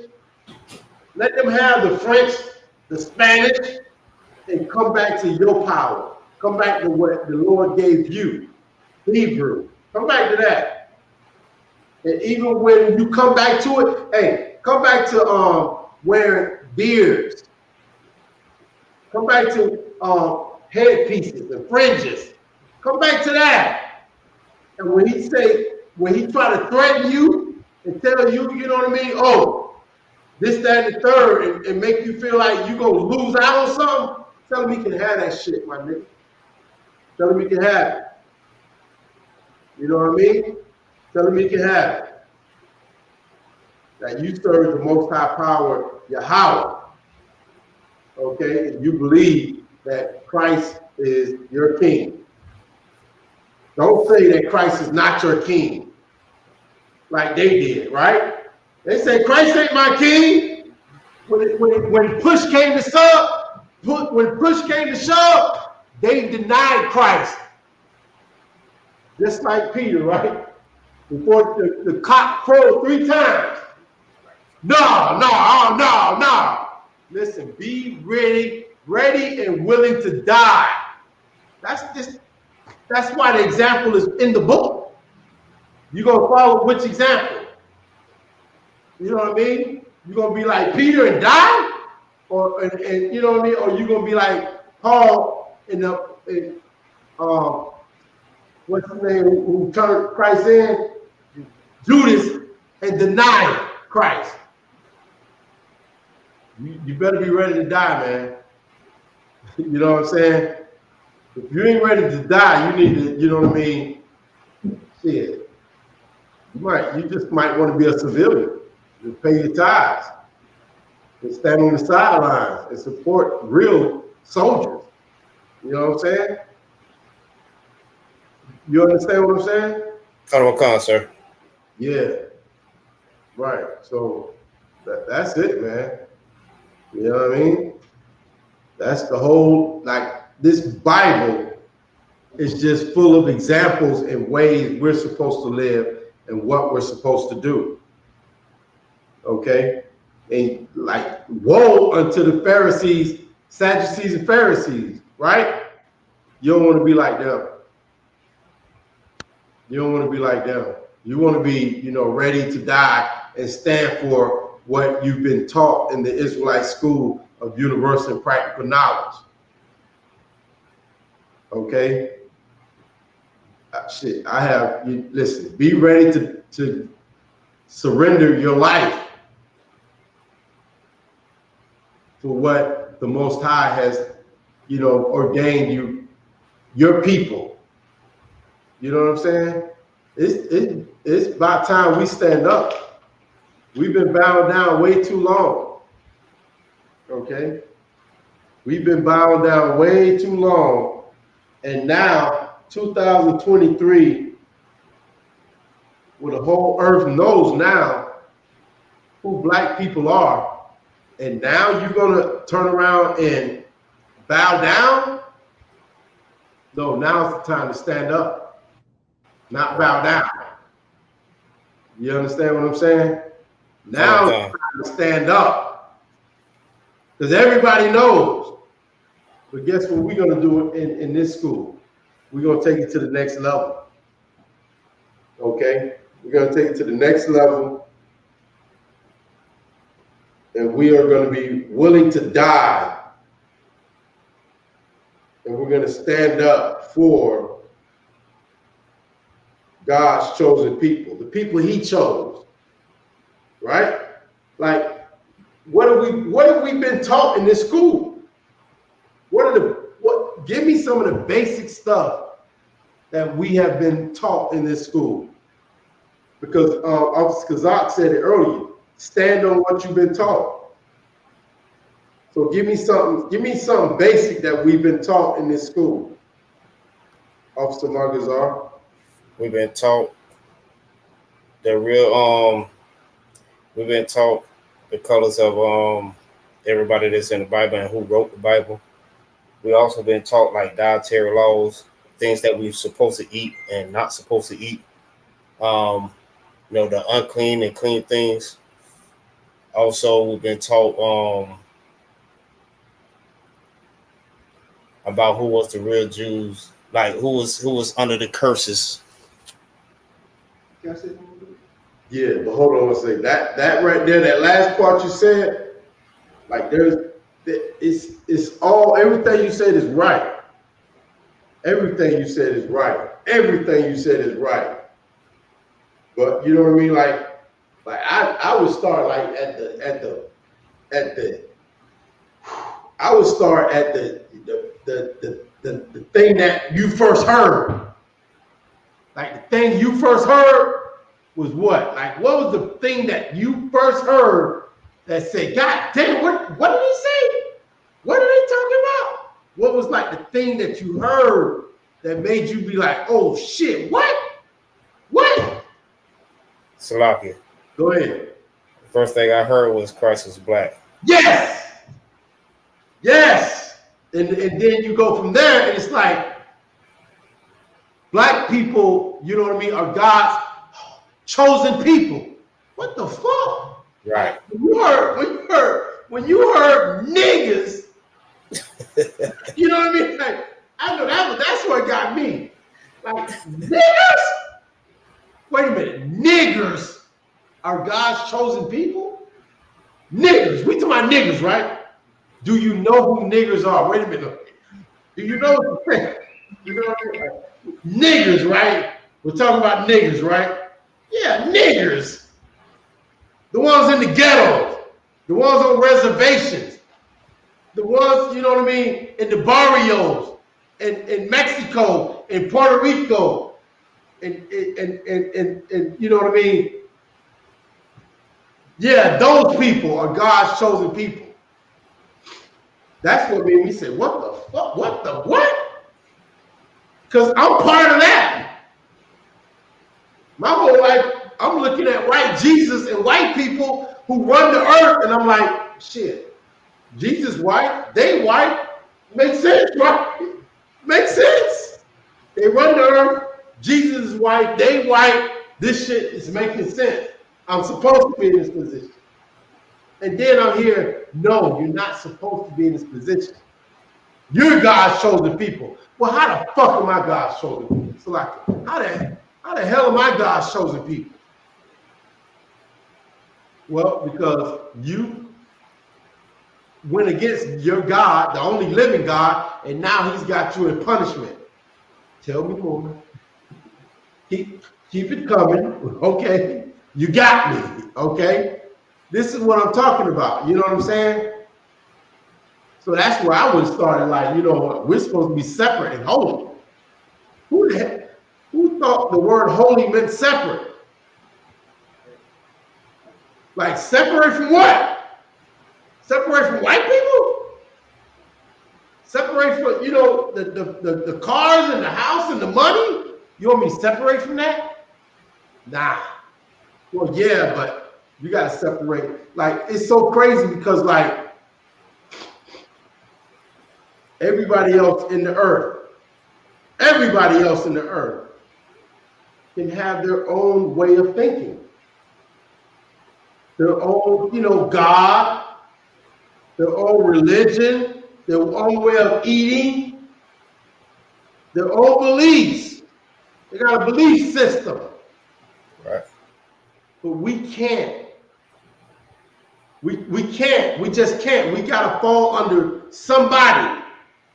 Whether it's Chinese people, African people, Arab people, Edomites, we gotta be under somebody. We can't have our own thing. We can't have our own original thing. We gotta fall under somebody else. Right. And that's part of letting you know something's not right. So, like, something's not right. Like, let's just be honest. What's going on? Like, no matter what, I can't have my own belief. Like, even if it wasn't Zah, even if it wasn't what we're talking about right now. If I went out and said, you know, my belief is God drives a car in heaven, you know what I mean? Like, can I have that? They'll say, no, you got to be a Christian, a Baptist, a Buddhist. You got to do something we're doing. You can't come up with your own junk, Negro. You got to be a servant to us. Somebody, yeah, right, you crazy. When Buddha, like Buddha, that shit is crazy. But nobody looks at it like it's crazy. The big fat white or big fat Chinese man, where is he? Like, I don't even know. Okay, the East Indian, they have this elephant with a bunch of arms. And, what the fuck? But nobody. That's not crazy. That is not crazy. Your rib believing that. Yes. And if you say anything about you better not let You stupid. Yeah, you ain't coming home. I guarantee you ain't coming to this house. Listen, Chinese people got a God thing. You go into a restaurant, it's a cat that's doing like this all the time. It don't stop. And it don't stop. And that's not weird. Yes, serve that. If you went into the Chinese restaurant and said, what is this God? And you like, they'd be like, yeah.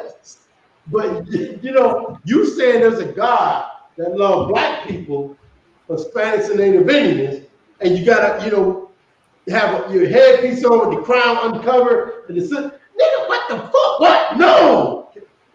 Come on, man. You got the floor. You got it. I didn't want to let it. I apologize. I said no. Go ahead. No, I just wanted to ask Magazar. You said the first thing you said something about color. You said we learned the colors of everybody. Con. What do you mean by that? We learned the color of other people that's in the Bible, our ancestors, like who they really was. They was the same as us.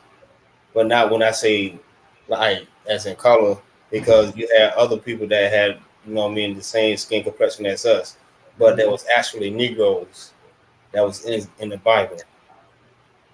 Okay. All right, no, I was just saying, you want to be careful with the color thing. Yes, everybody had color except Esau. Yeah. And not everybody who had the same shade of colors were the same people. Yeah. You know what I'm saying? Even Ephraim had light shades of color. Like you would think, I don't know how light, but you know what I'm saying? There's like today, there are brothers who are Ephraimites, who are Issacharites, who are Judites, but they look like, you would look at them and think, well, that's Edomite if you don't know any better. So we, you know what I'm saying? I know in the I.S.U.P.K we don't teach colorism. Mm-hmm. People have fallen under the hypnosis of colorism Right. They think that they see a color and that determines who you are as a person. And you know who started that, right? Who started colorism? Who started, like, how can I say it? Who started, like, who, you know, based off of color is your worth in the earth? Who the hell started that shit? I think yes. Come on. The white man. Oh, wait. Sounds about right. I mean, You know what I mean? Like him, the self-hatred he have of himself that he has projected onto you is enormous. Like you would not even believe. You would not even believe the amount of hatred that he has for himself that he portrays on you, that you took it on and like timed it 1,000. You know what I mean? This man, I can tell you some stuff that is, yeah, they hate that they're not you. They just hate it, man. You know what I mean? Because you can say some dumb shit in the earth and it'll be great. You know what I mean? I'm not even gonna get that. You know what I mean? Like you can say some and you great and wonderful. They saying it on the low. I mean, like crackers that drive BMWs and live in, you know, great mansions and stuff. They are trying to be you on the low. And then when they, you know they can't be, so they hate you for it. They hate you for being so salty. Why is this nigga so salty? So salty. You know what I mean? Like, I'm just the cracker and he's salty. Yeah. Damn. Right. You know what I mean? So that's it. who likes unsalted crackers? Yeah. So I hate that. Yeah. Magazar. What did you say again? Like, what was the original question? About who was the people that spoke Latin? Was it Right. a certain type of person? Latin. Right. Who's the people? But I understood exactly what you meant when you broke it down. I understood it now. Yeah, I'm trying to be like Officer Kazak and actually, you know what I mean, not just, you know, actually give a precepts. I'm not that good yet, but I'm trying, you know what I mean? Like, you know what I mean? The people that spoke this. You can go to let's see. You can go to like this verse. It's like a letter from Paul. Mm-hmm. Talking, you know what I'm saying? Oh, I know what you're talking about. I know what you're talking about. When he say, if you speak this language or whatever, and it's not helping anybody or whatever, right? Mm-hmm. Yeah. That is another one that goes it's like that's perfect. Okay, put tongues. Yeah. Put tongues in your Google machine. Tongues. Speaking in their own tongues. Speaking in tongues. Right. Yeah, because like of course we know that we all spoke Hebrew, and you know, and there's deep history behind that too. You know, at this time it was a lot of like, you know how the Bible, the Tanakh is written in Assyrian, right? The lingua franca around this time was Aramaic. We're going to go on that on Friday, but you know what I'm saying, like a lot, like even the Hebrew had changes. Even the Hebrew, because everybody spoke Hebrew at one point in time, and then because of our constant captivities, our language kind of started getting more and more diluted. So anyway, the point is, everybody had different languages, which is why the scriptures you'll find like this one, where it says that, you know, we had to speak in tongues, in our brothers' tongues and stuff like that, to communicate with them. When you went to Corinth, you went to Rome, they speak Latin in Rome. Right. So they speak Greek in Greece. Right. If right now, listen, right now today, there's brothers and sisters in China. Believe it or not, you go over there, there's niggas over there. You know, the Bible says we're gonna be spread across the four corners of the earth. So you go to China, there's some Negroes over there speaking Chinese. You know what I'm saying? And that's who speaks, you know what I mean? Like, if you go over there, they're gonna believe in Buddha. You know what I'm saying? And that's who's gonna, you know, that's the tone that they're gonna be speaking in. Okay? So just like Officer Kazak broke it down, you know what I mean? Like, why would they have to write it in 3 or 4 different languages? Because there's niggas and Greeks. Okay, there's the original Greeks who are Esau, right?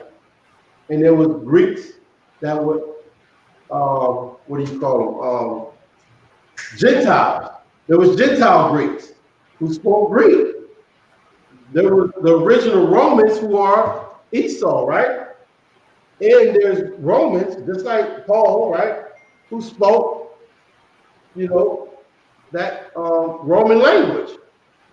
Okay? That's it, man. Like, why else? Okay, it's like America today. You know what I'm saying? In America, there is the English, you know what I mean? There's Spanish. Go to Miami. You're going to see stuff in Spanish and in English, right? But the Spaniards are what? They're Caucasian people. They're from the Caucasian race. Yeah. But there's going to be multiple languages there. Because why? Negroes were like raised up under captivity under Spaniards and the Caucasoids or whatever, the people of America, right? Right? You know what I'm saying? Like, that's why it had to be written in 3 different languages. So every, you know, Negro and every, you know, oppressor could see that they were shaming the so-called king of the Jews. And Negroes were like, no, don't say he's the king of the Jews. Now you're making us look bad. And the white man was like, yeah, that's the whole point. So y'all can know your place. This is your place. To look bad under us. We're wonderful and great. And they've been doing that ever since then, even to 2023 right now. Okay?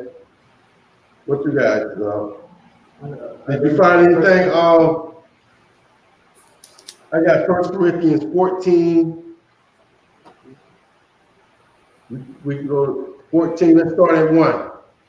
Go to 1 Corinthians chapter 14, okay?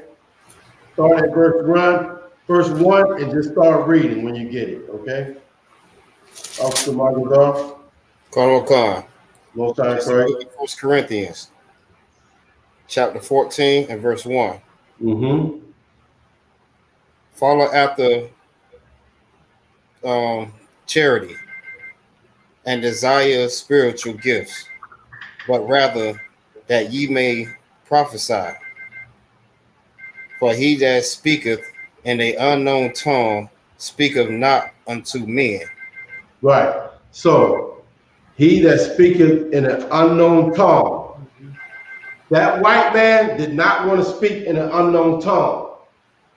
He wanted everybody to get it, right? For he that speaketh in an unknown tongue speaketh not unto man. Like the Christian church right now today, it's so crazy. This is a wonderful scripture. Like, goddamn, I did not realize what we was going to be reading right now. Okay, but this is a perfect example of the Christian church, and especially for me, especially that woman. The women in Black Christian church love to do this.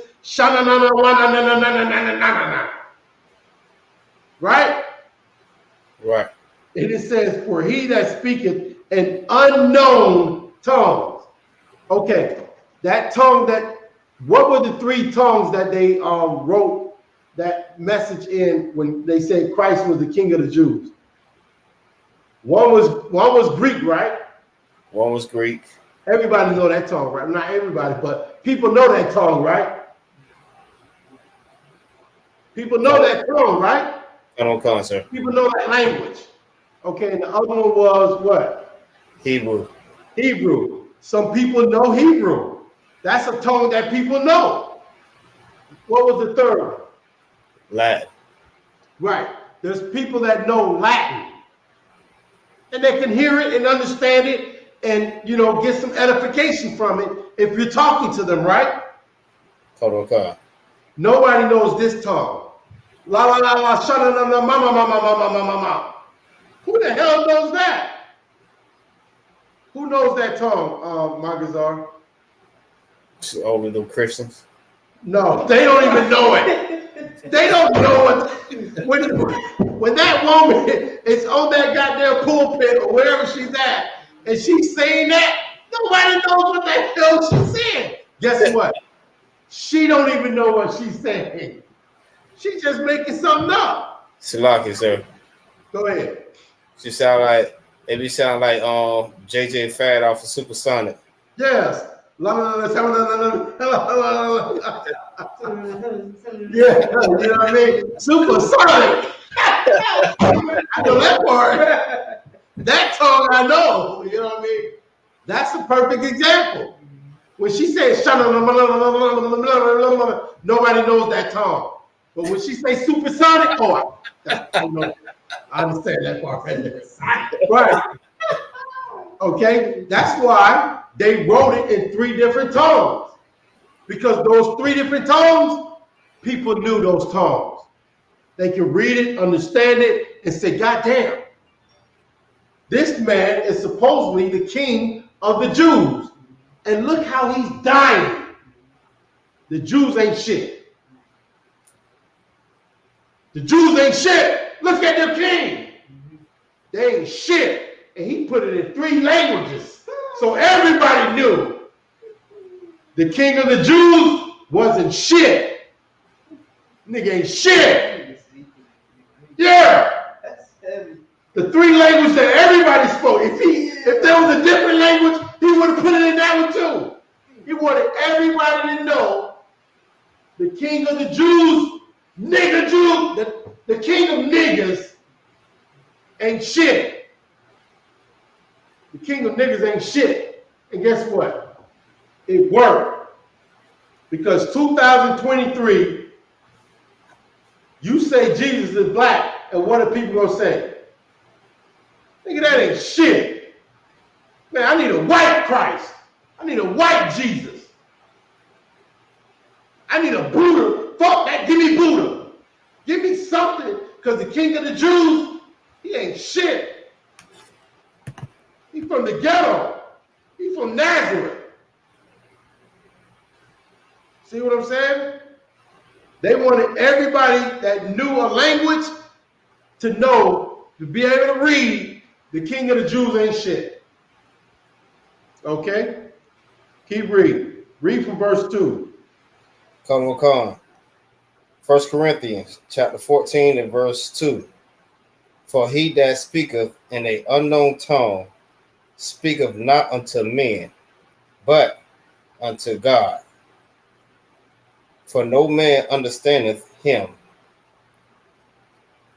Howbeit in the spirit he speaketh mysteries. Right. Stop right there. No one understands. No one understands you. Okay? So if you're making up some language, basically, if you're making something up and you just, saying whatever you want to say, God knows. God knows what you're doing. God knows, but man don't know. Right? That whole church that's sitting in front of this woman to my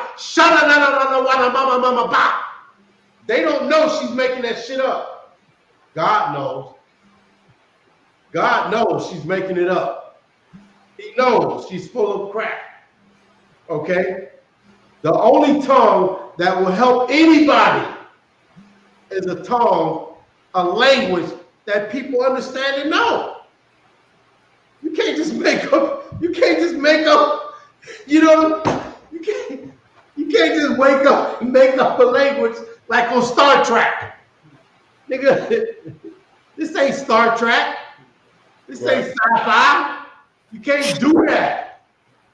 But if you are trying to, you know what I mean, convince the people of God that you're saying something, God knows that you're lying. Man might not know it. Okay? That's what verse 2 is saying. God knows you're a liar. Man might not know it. A black, Hispanic, or Native Indian man, woman, or child will believe that you got a mystery. You know what I mean? You know the mysteries of God. Well, that's a goddamn lie. Whatever God wants you to know is right here in this book. What he doesn't want you to know is not in the book. Okay? Whatever's going on in the fourth dimension he don't want you to know about, it's not in this book. But if he wants you to know something, it's in this book. Okay? And that's the whole point. You know what I mean? Don't be fooled by what's that? Don't be fooled by Negroes who want you to believe that there's something that they're not.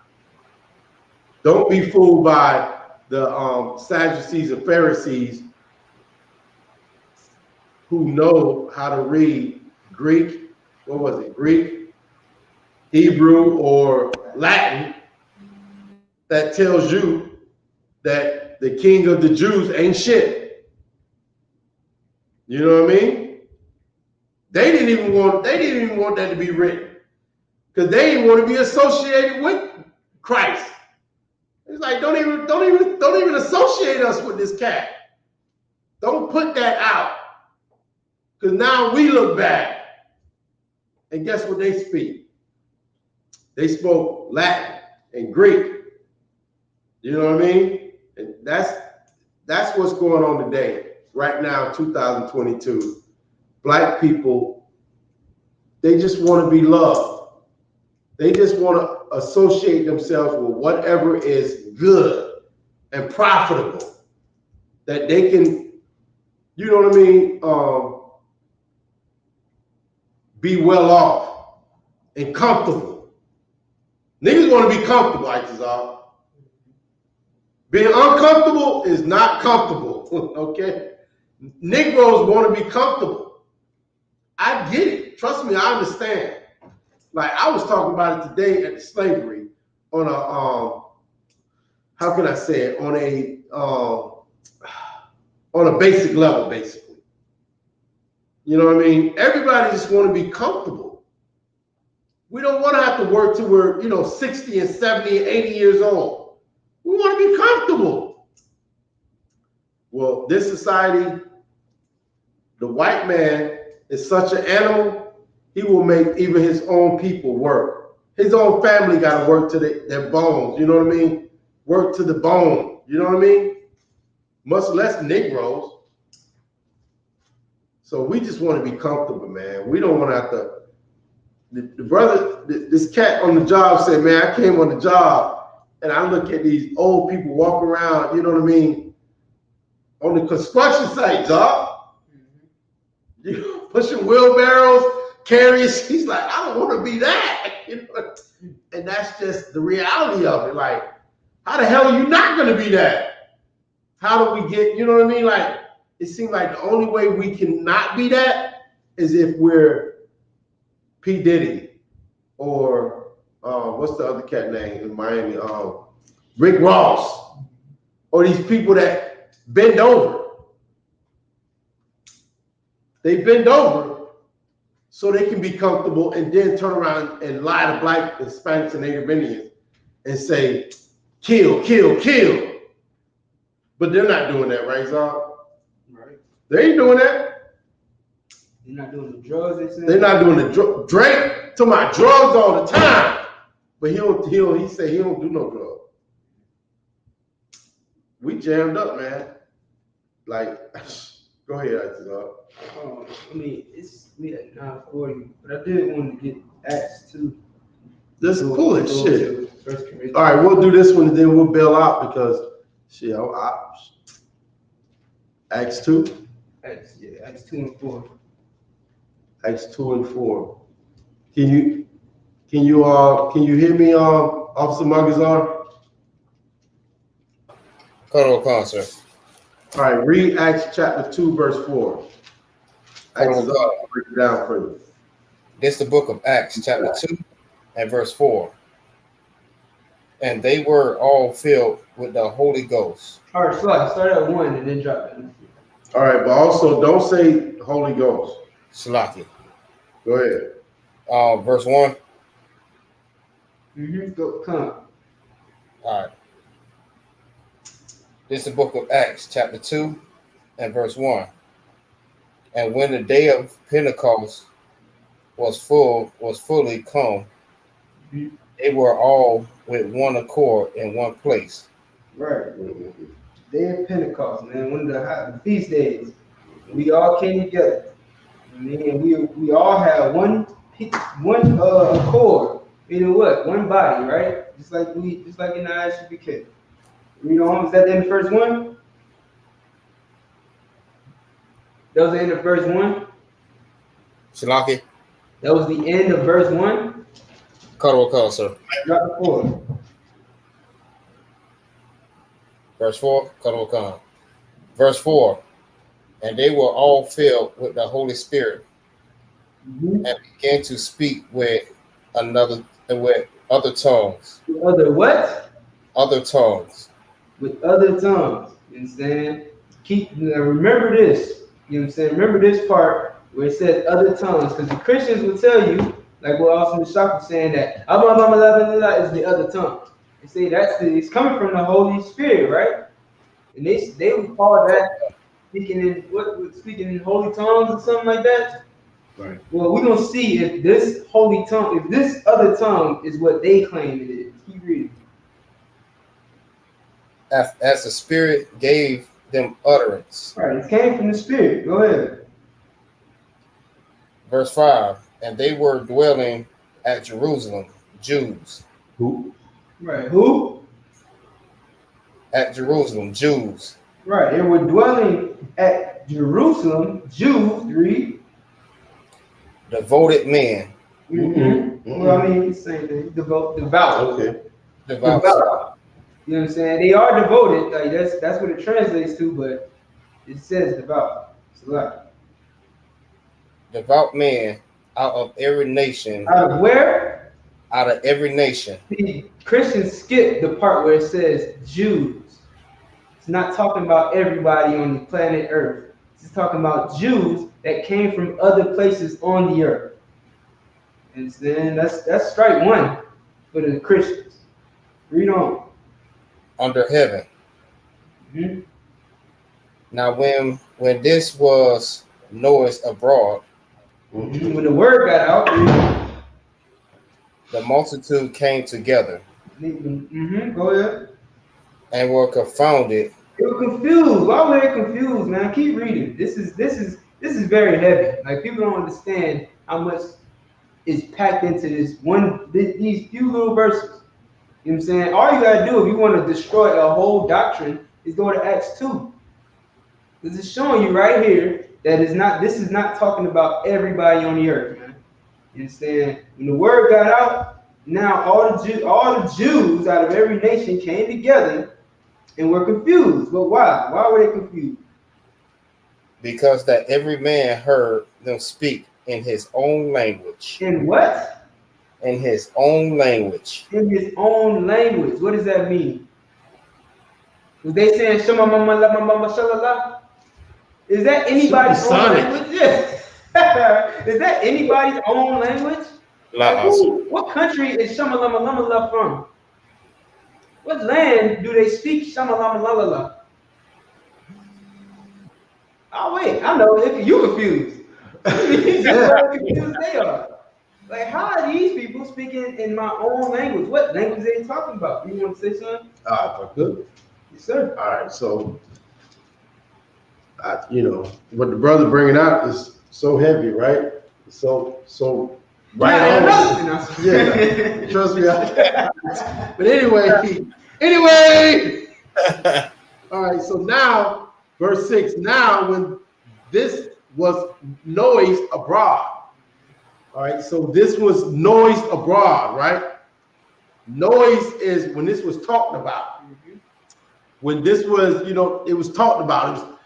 People making noise about it. This is how niggas talk. Niggas making noise. They talking noise. Man, niggas making noise about that shit that happened over there, dog. Word around town. Right. It was noised abroad, right? It was heard abroad. The multitude came together. Multitude, different people, different tongues came together, right? And were confounded. Like I said, they were confused. Why? Because when they came and they heard this cat talking, he was saying, like, this is a miracle. This is a miracle. Like this, he's saying, he's talking, but everybody hears it in their language. You know what I'm saying? Salaki. And they confounded because they were come and heard them speaking in his own language. You know what I mean? Whatever language they spoke, this cat was talking it. You know what I mean? He was given the gift. He was given the gift of multiple languages. And he could bust it out on you, you know what I mean? Like, that's why that's so crazy for like brothers in the U.P.K. now. When they get on that goddamn, when they get on that podium, they speak English, they turn around and speak patois, Creole, or Spanish or whatever. That's everybody gonna be like, what the hell? This cat, goddamn, like talk to all of us. Like it's been times when we've been at camp and we speaking in English. And we see some brothers and sisters walk by that look like they speak Creole, son. I was shop and hit them with the Creole. They go, he saw, and they stop. You know what I'm saying? Like they confused. Like, hey, who's these niggas talking in my language? Yeah, that's heavy, man. Go ahead, Slacky. Read 7. Verse 7. And they were all amazed. They were amazed. And what? And bewailed. Marvel. Meaning they were at disbelief. Like to marvel is to you can't believe it. Right, you ain't got words. You just look at it and be like, what the hell? You know what I mean? Go ahead. Saying one to another, behold, are not all these which speak Galileans? Galileans? Right, like aren't in translation, aren't these niggas? Right, or no, niggas ain't Galileans. I'm just saying, like in today's terms. So that's perfect, you know what I mean? That's perfect. Go all the way back to what the first, you know what I mean, when he first brought out Greek and Latin and what was the other, Roman or whatever? No, Hebrew, Greek, and Latin. You know what I'm saying?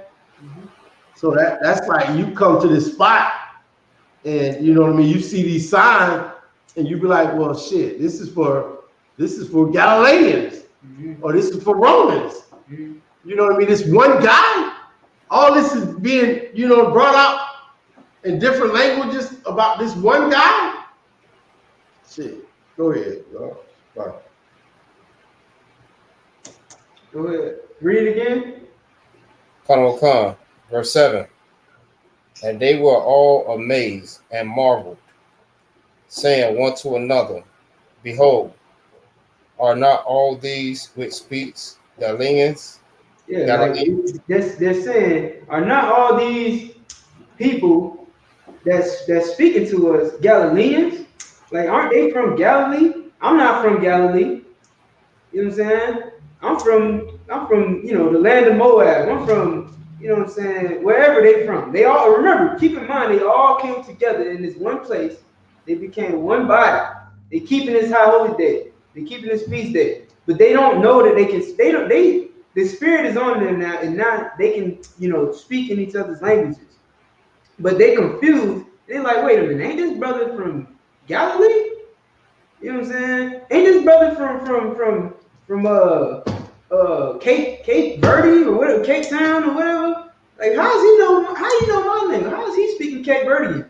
How is he speaking English? How is he speaking Latin, not Greek, Hebrew? I'm from Rome. I speak Latin. How is this brother able to speak Latin? So this is like going into the question you asked. You know, who spoke Latin? These brothers was from different places. They spoke these different languages. If you was from Athens, you spoke Greek. Corinth, you spoke Latin. Corinth is Greek. If you was in Jerusalem, you spoke Hebrew. You know what I'm saying? So all these different places from where all these brothers is from, they all speak in different languages.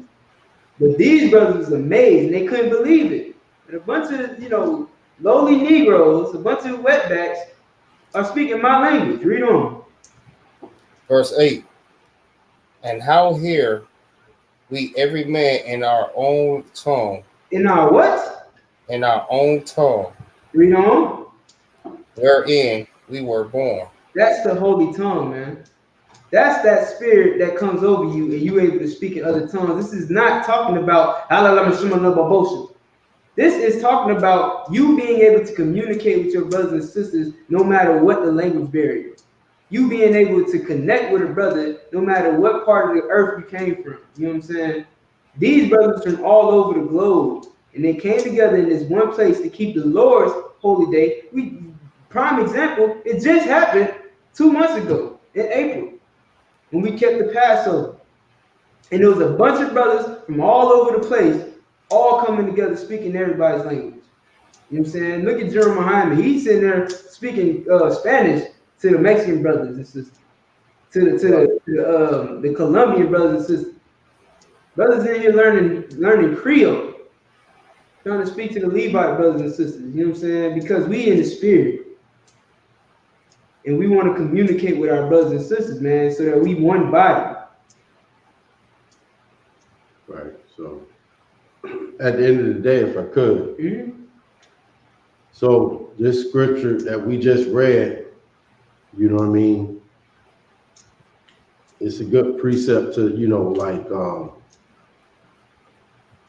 how we brought out, different languages. You know what I mean? Speaking in tongues, basically, you want to take away speaking in tongues is not, mumble jumble.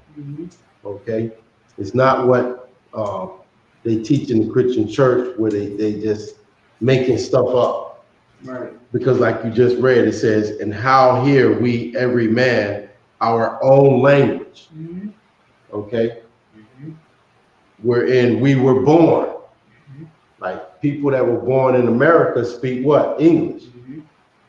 So they understood it in English. They was like, what the hell? How can I understand what the hell this brother's saying? And I can understand it. It's like he's speaking English. You know what I'm saying? Or if they were from Mexico, right? They'd be like, what the hell? I'm hearing him in my language where I was born. Okay? So this is, you know what I mean? Basically saying tongues, like what you brought out, what the question was, who spoke these tongues? Negroes. Right now today, who speaks Spanish? Negroes. Not just the Spaniards, but Negroes speak Spanish. Who speak French? Haitians, not just the French. Who speak this bastard language? America, English. Everybody, not just, the Englishmen. So this is, like this tongue, always remember this tongue, these are the scriptures that I.S.U.P.K brought out for you, is basically breaking down to you, like tongues is language. It's not some made up thing that you can say, like we read earlier, and nobody understands what you're saying. That's not a tongue. A tongue is a language, okay?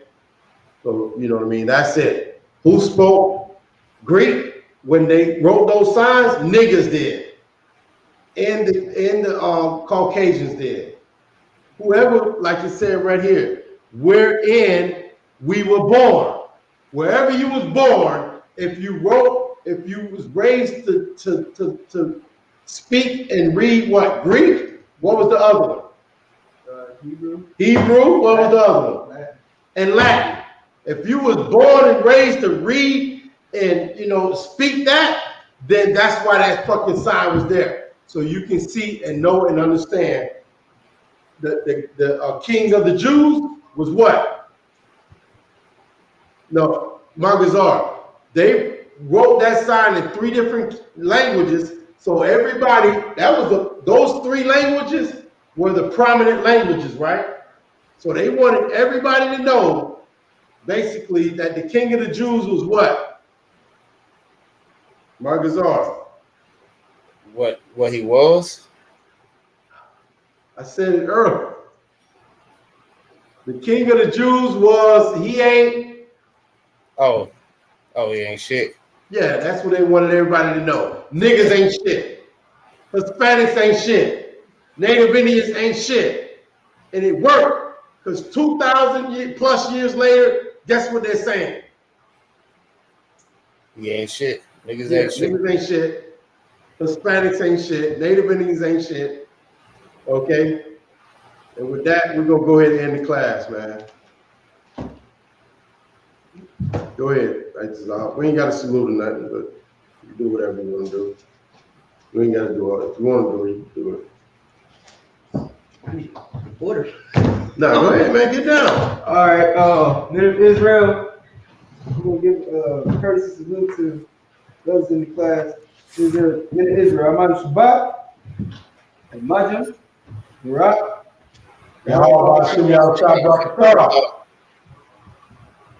All right, Yazmatah. Sisters can stand, man. Israel, we're going to send our courtesy salute to the sisters in the class. I.S.U.P.K, I.M.A.J, Barak. Yazmatah.